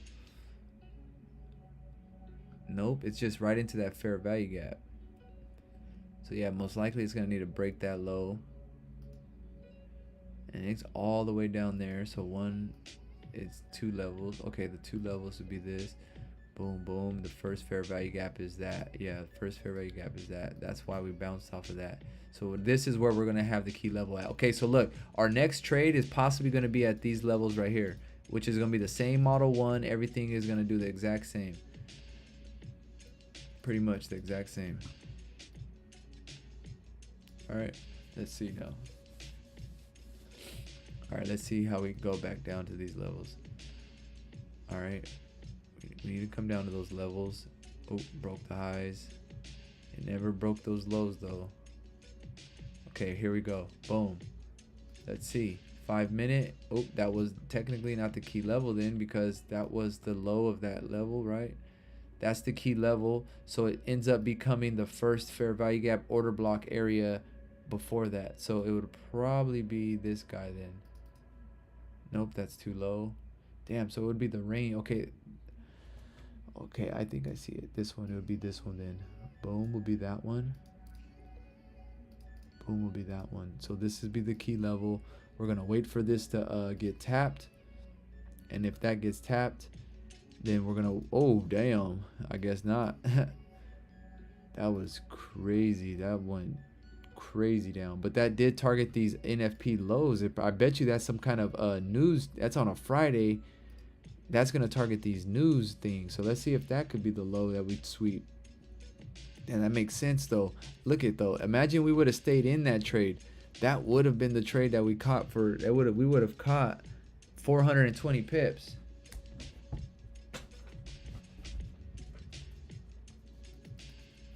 Damn, that was the correct trade. So in reality though, now I'm kind of thinking about, there was no sweeps here. This didn't sweep no lows over here.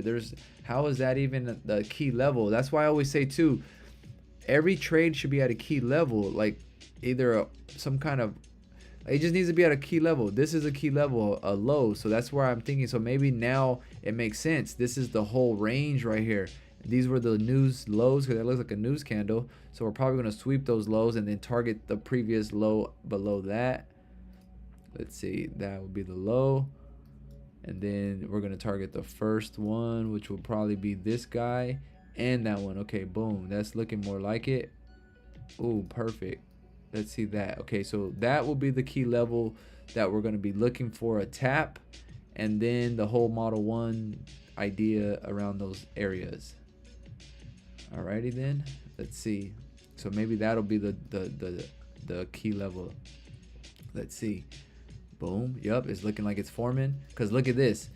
You see how this formed right here? This did the whole CRT up. But that will make you think it's it. So you're going to jump in this trade thinking, a rookie is going to jump into this trade thinking, oh, this is it. I found it. But that's pattern trading. There's no key level here. How is this the trade? This is not the trade because this is not a key level. The key level would be here. So we're going to wait for that to get tapped. And that's what needs to form at that level. So we're going to stick to the plan and wait for it to happen. Let's see. And what I've noticed is every single time it does it right at your level, but it's like it's trying to tease you. You sure you didn't miss it? You might miss it. Hop on. All right, let's wait for key level. Key level.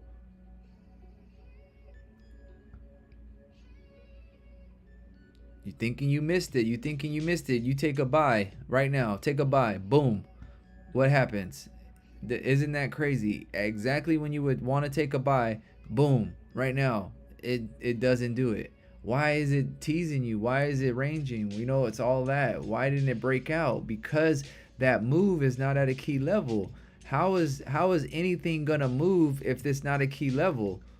So that's where I say is where the juice is at. The juice is always at the key level. So in order to get that real bounce, you got to go towards the juice, and the juice is, those are the juicy parts. Let me see. My bad, Fred.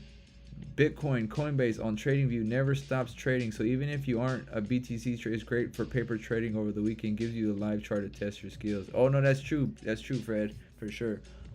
I like to use Bitcoin too for that. Like I do that. I would do that, but I kind of realized I would have to do it like on the 1 minute and trade the 1 minute ranges kind of, and it's kind of just because it doesn't move like too crazy sometimes on the weekend. So like the setups have to be like super small ranges and stuff, but yeah, no, that's true though, for sure. You do get a live chart. All right, let me go. All right, let me do this. This will be the last trade though. I'll probably hop off after this. I've been on for 2 hours already, so let me. I'll be on probably later tomorrow. Make sure you guys follow our Instagram. Our Instagram is in the description, so follow the description and follow our Discord. It's also in the description. So I appreciate you guys for watching though. I appreciate it. But yeah, this will be the last trade. Let's see if we could get this entry towards this bottom down here.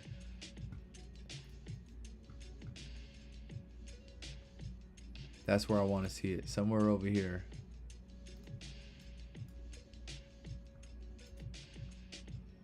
Oop.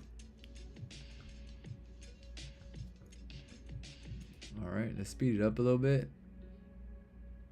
Already did go up. And that thing did move though. It moved 130 pips. That sounds about right.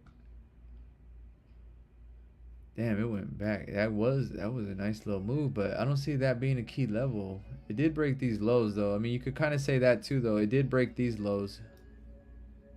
So now that was the range. Okay, look, we traded from this range down back to that range. So maybe that was the range, a different range before that.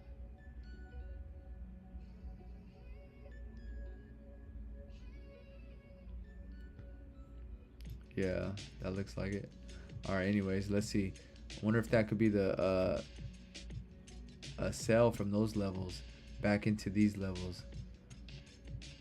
Could that be the sell?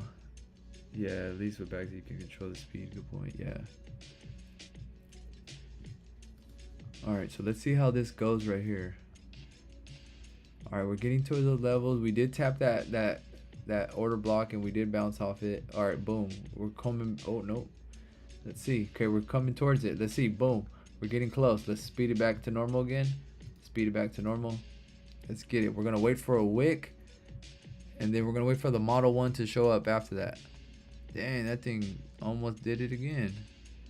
Want to fake you out. All right, here we go.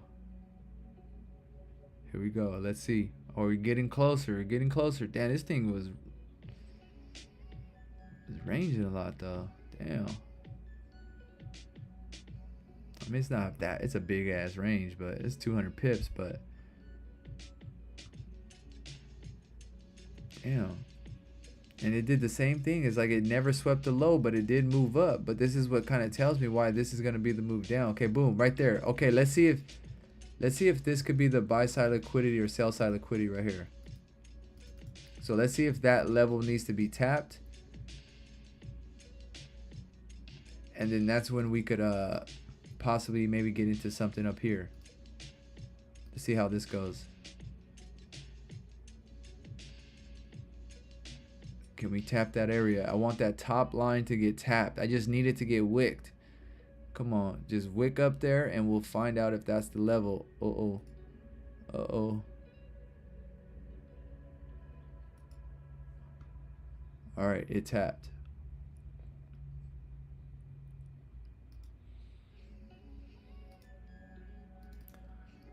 All right, so it hit there. So now let's get it. Let's see about this level. Boom. Okay, that was the level that got tapped. Now we need to see this level get tapped. Okay, boom. Perfect. There it goes. Now we're talking. That's what you want. You want it to get wicked. You want it to get wicked by the 5 minute and close below, because that will signal that will be your new high. And then that's where you want to find the Model 1 to come back down again. So let's see if we could get a close above and then a close back below the range. Oh, I can't go. Damn, I can't go to the 1 minute. Okay, perfect. It did close above. Now let's see if we get a close back below. Wait for a close below. Perfect. Look at, there we go. Now we got the displacement. So the displacement will be this guy right here. Boom, displacement. So we're gonna wait for a close below here. Once it closes below, it's gonna be the first fair value gap, which is most likely gonna be this area right here. Let's see if it closes below though. If it not, it's not ready. Okay, nope, not ready yet. That doesn't close below. Not a wick, a close. There it goes. Close below. Nope, not that one either. Damn. This one. There it goes. Perfect. Now you got to close below. Now you target the first fair value gap. So this was actually giving me some information right now. It's the first fair value gap or the first fair value gap from the top. But I don't think it would be the one from the top, because What if that happened way down here? I don't think it would go way up there, but this is a good explanation of why we're going to wait for that. We're going to see what happens first.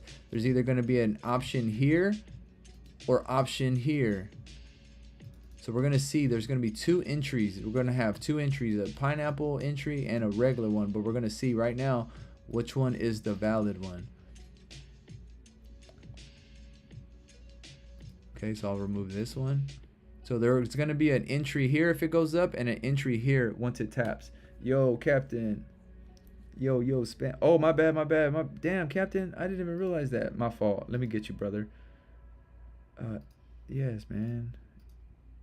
Go ahead. Spam.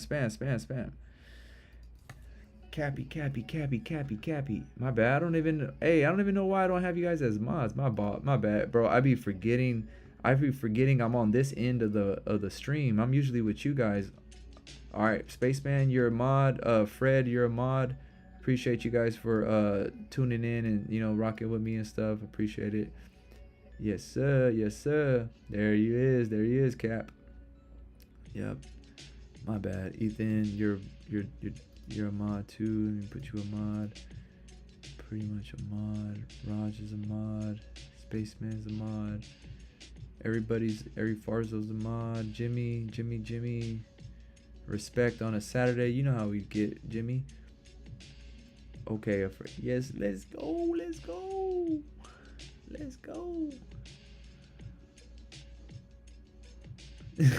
Hey, Captain. Fred doesn't like me either, so don't worry. All right, so let's see how we're gonna do this. All right, we're gonna wait for this candle to get tapped, and then we're gonna see if this is it. Boom, right here. Nope, not yet. Follow the plan, right? Look, it needs to tap the 50%, so it didn't tap it yet. It needs to tap this line. That's what we wait for. Okay, boom, it did tap it. But look, there's also one here. So we're going to see, is it the first one or is it the first one above the one that closed? This is good information right here. I'm so glad this played out this way, because I'm definitely going to know something. So it's either going to be here, sell, and then we'll put the stop loss above here. And then we have the TP should be at least down here, maybe even down here. And then if we go up a little bit more towards this yellow dot right here, I'll take another sell, and that will be, like I say, the final entry. That'll be the idea of what I think is going to happen. So let's see what happens next. Next candle, ooh, bearish. Let's see, closes like that. So if we're already in profit at this point. Okay, perfect. It also tapped that wick over there. It did tap this one after all. So technically you could probably say then it's the first fair value gap all the way at the top, because that will be the actual trade then, because there's a reason why that got tapped. So that would be the level. Because I always say it's the first one, but like I said, this was like the first time I seen it where there was actually one here and one here. So that gave me like, and this was the candle that closed below. So once this one closed below this displacement area right here, that's where I'm saying you had two fair value gaps. You had here and here, but it makes sense. Fair value gaps are imbalances. So what it needs to do is it needs to fill the imbalance. So if both of these are imbalances, that's what this probably did, was fill in the imbalance. So let's just take another sell right here, and then the same thing, stops and everything in the same spot.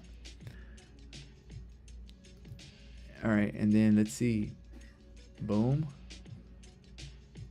It's still valid. I don't know if you would want to go break even. It did make a new low, so I guess you could say these would be your new lows, or your new highs, I guess. I mean, if I would have did it there, it would have stopped me out if I did it too soon. So all right, so that one didn't work it out all the way like we kind of thought. But then now I'm thinking too, look at, is there an SMT right here? At this point, there's no SMT. There is a small one, but look at, that's why you also got this small little move. So I'm wondering now, look at, now that could be it. Wonder if that could be it. Let's see what happens.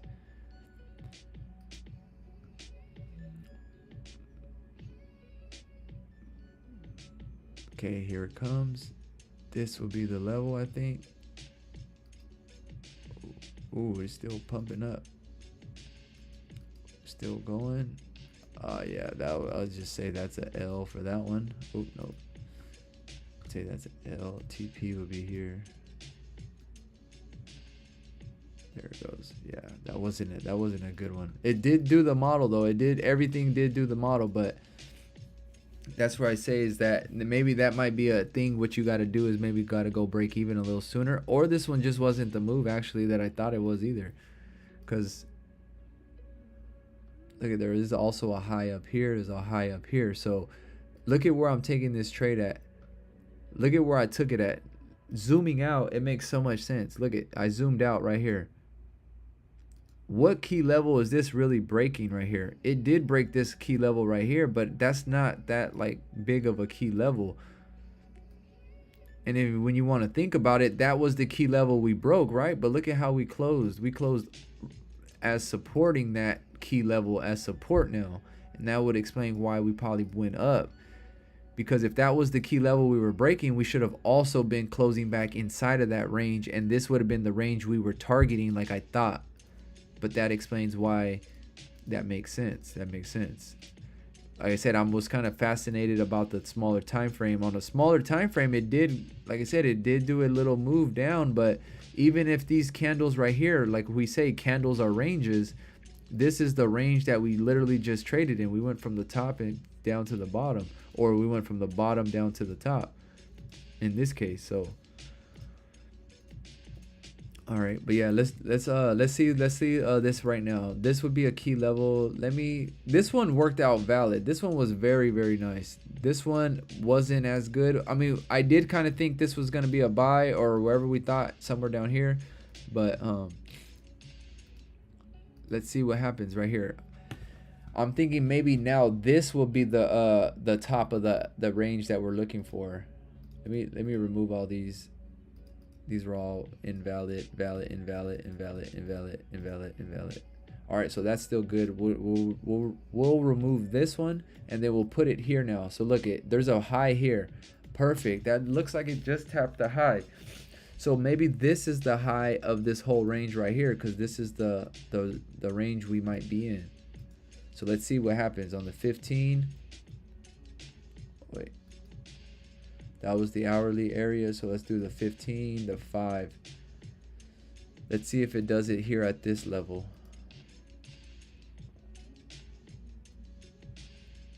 Okay, perfect. Boom, it just tapped it.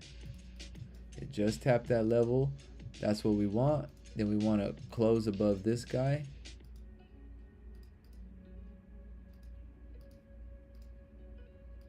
All right, so we want to close above there. Back into the range, all that good stuff. Okay, close above, close back in the range.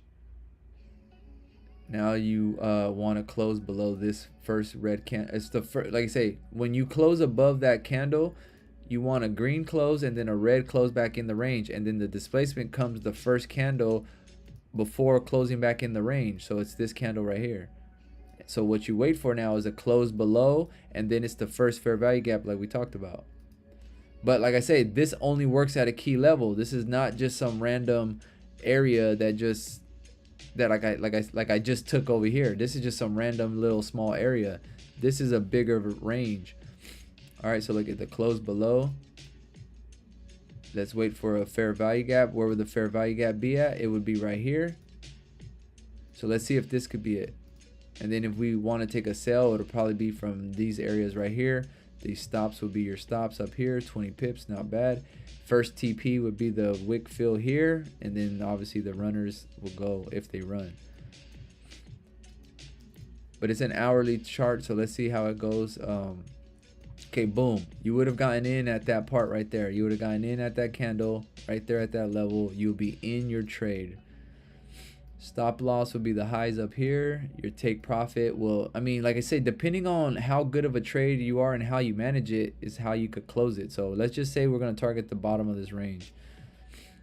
Let's see, because this will be level 1, this will be level 2. Actually, I'll put it right here just knowing level 2. So let's see if it goes down to this level. All right, this will be the last one right here for sure. Last one. did go back up, did go back up, and it did break it again. Okay, so that wasn't the key level. So what I'm kind of noticing on here is that once you get into that trade, once it starts to go down, it shouldn't break those highs no more. Like once it creates a new high, if it breaks that next high, then that would be this would be the first level, and then this will be a second level. And once you start breaking second levels, then it's a continuation. So that's kind of what I'm just noticing right now, is that once you hit this level, you're gonna get a push down, but maybe at that point you could already go break even. You could go break even fairly soon, so that way you could if it is wrong, you're hitting break even, and if it's right, it should just continue pushing. But one thing I seen with gold on Friday was this exact entry was valid if you kept your stops up here, because it did hit the original one time, but then it did come back one more time, and that would have been the one that took in a lot of people out, because they would have already went break even. Once this made this low over here, you would have went break even, and then it would have taken you out. So it's one of those things, like if you would have kept your stops original, you would have hit that whole 500 pip trade, which is a little bit more risky though, but that's because you also know it's the correct trade. But just imagine the way I left this. If I'm so confident this is the trade, then I would want to leave it open, you know, leave the stops where they go. But then that's when you end up losing like this, and you know, that kind of stuff. So yo, what up, bro? What up, Lone? All right, but yeah, I mean, like I said, it did technically run a little bit. Let's see how much it got. You would have gotten 20 pips. So I mean, you, like I say, at 20 pips, 10 pips, you could have. And this is kind of what I mean too, is that this is happening all the time. And now I'm kind of thinking about it. Maybe it's because it's also an hourly range, where you're only going to get so much out of an hourly range. Whereas if I had a 4-hour range like this up here, this high most likely will be the high that probably gets you a bigger stop and whatnot. So, oh damn, that thing straight ran up.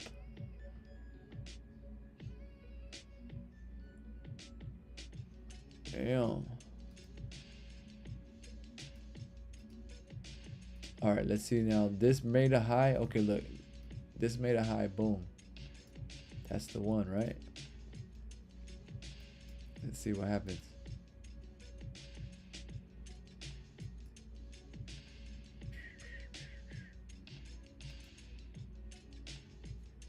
Yeah, that thing is bullish. So I mean, now I'm kind of looking at it. We are, look at this point, just hindsighting what we were just looking at. Once we start breaking out of these levels, it's definitely out of these ranges now. So, and obviously we know gold is it's shooting towards all-time highs and stuff like that. So, but yeah, that's my session, man. If previous candle bullish, you should look for bullish setups. True, that is true.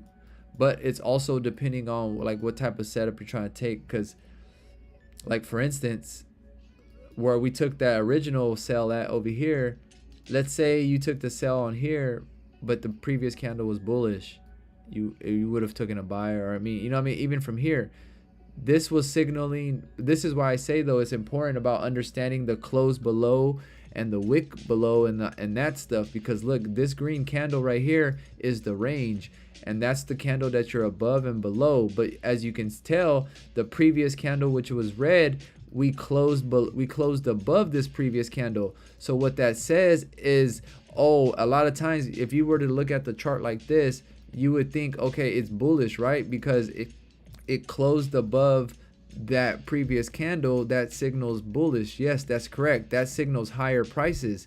But then look at the next candle, what it ended up doing. It ended up creating your higher price, and then it flipped back bearish. And that's where I'm saying is, when you reading candles, the 4-hour will tell you your next candle, but this will say higher prices. So that's what this candle signals. By closing above this red candle, it signals higher prices. And that's why I say that chart that I have that helps you remember this is that when you have a close above, it signals higher prices. But what happens once you create the higher prices? Now that's already completed. So the idea of knowing you need to make higher prices has already been done. that's why this move closed back inside of this range, and then we targeted the bottom of the range, and that's the CRT right there that we talk about, is knowing that. So, and even just doing what the understanding what this red candle means, the red candle wick above, closed below, it wicked above and then it closed below, that signals lower prices. So technically you're going to get lower prices than that. Well, you'll get lower prices than the wick of the red candle, which is down here, and you'll actually get the break of the low, which technically gave you the lower price, which also targeted the first candle range, which is the very bottom of that. And that was kind of the idea of why we took that sell from that area.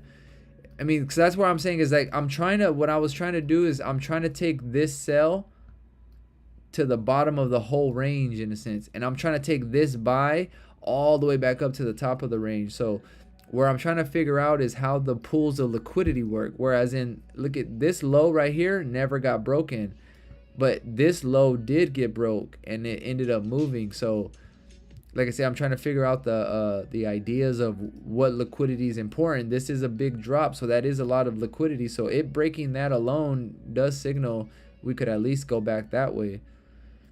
So, but yeah, that's my ideas. Yeah, I'm talking about no, for sure. That is the 4-hour candle. Yeah, no, I know what you mean, bro. But that's why I say too is like, look at the 4-hour candle on gold on the days it was ranging a lot. This will give you your like right here too. Like look at this right here. This is a good example. Yeah, market structure is key, because look at this right here. Boom, right here. This goes into the part where I talk about like the close above, wick below. Look at this right here. Wick, this green candle signals higher prices. You got your higher price. This closing above means higher price. You got your higher price by this red candle, and then after it created the higher price, it closed below, and that candle signals lower prices now, and that's why you'll get a lower price than that. But what happens when you have these closures, this candle becomes the range right here, and if this candle becomes the range, you go from the top of the range to the bottom of the range, and then in this case it actually went to the bottom of the whole range, which was also this same trade over here. The same idea with this candle. It's the same thing with this. Look, you're gonna get a strong bullish close, you're gonna get above, and then you're gonna get a wick above and a close back below. You're gonna target these lows, and that's what I'm saying is on the 4-hour, what you're saying is true, but the thing is it's also not a pattern trade, because just because a candle closes really green technically doesn't mean it's just going to continue going. So that's what I'm saying is like, look at, if you were to take a buy in these areas, you would have took a buy above that, you would have took it at the top of the range, and look at it never, I mean, you might have got break even or whatnot, but that's what I'm saying is depending how you manage it too. So you could either, and that, but that's why I say is understanding how the candles close. And that's why I say a close above signals higher prices. A wick above, close below signals lower prices. And that's what I'm saying. Every single time it did it, even from the bottom. Look, it's the opposite on the bottom. This candle becomes the range. This closes below. It does signal higher prices. It did make a lower price because this signal lower price, but then it also gave you your higher price at point too. But then obviously it did wick way down here, but look at where it did end up going back to, which was the original big candle top of the range. And that's where the SMT trade ended up showing up, and that was the Model 1 that we talked about right here in this area right here. That was the Model 1. So that's what I'm saying is where I'm trying to figure out, when you find these levels like this, you should be able to take these trades, even though these closed green like that. But look at what happened right after. This closed green right after, but look at what happened right there. But that's because these are at key levels, and certain ways on a higher time frame, the 8-hour might have closed a different way. Like for instance, this did say higher prices. At some point, you got your higher price with this candle, and then when you closed back below that range, that's when you got the move back down. Because look, now this white, the green candle becomes the range, and then that's the range that you wicked above and you swept the highs, and now you targeted the low of that range, and that's why you went back down to that level. So that's why I say is you got to read the candles for what they mean, in the sense of, like I say, is understanding. If you need that paper, I'll send it to you if you guys understand it, about the odds. Yeah, no, that's true. But what I'm saying though is that all you really need to do is trade the next candle. So if you're on the daily and you know,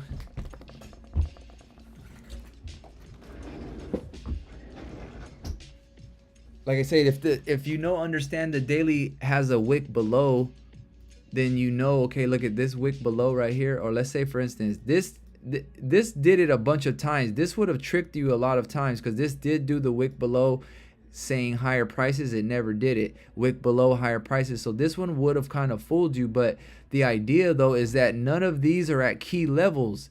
The only key level is over here at these levels, and that's why this was the key level to give you that move to go up. So that's why I say too is about the understanding the way the candles close.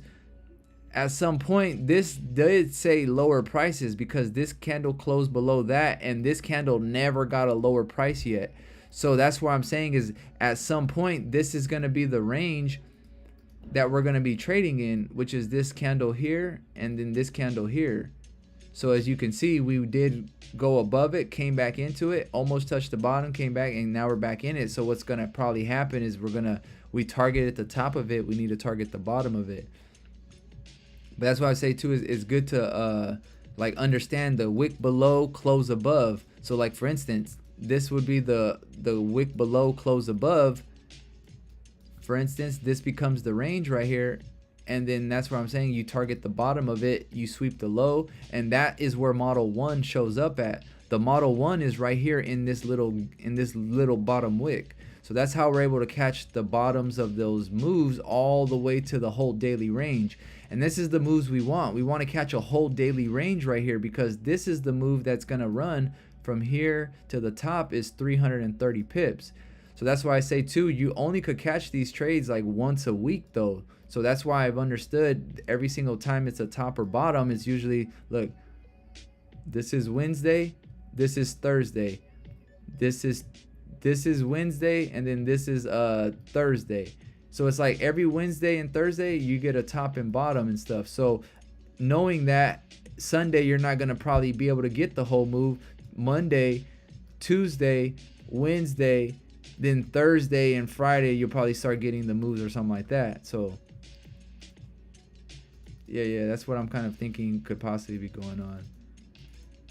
But yeah, like that's why I say is if the wick below, close above signals higher prices, and that's where I say this signals higher prices than that red candle. So at some point we were gonna need to tap that top of the range.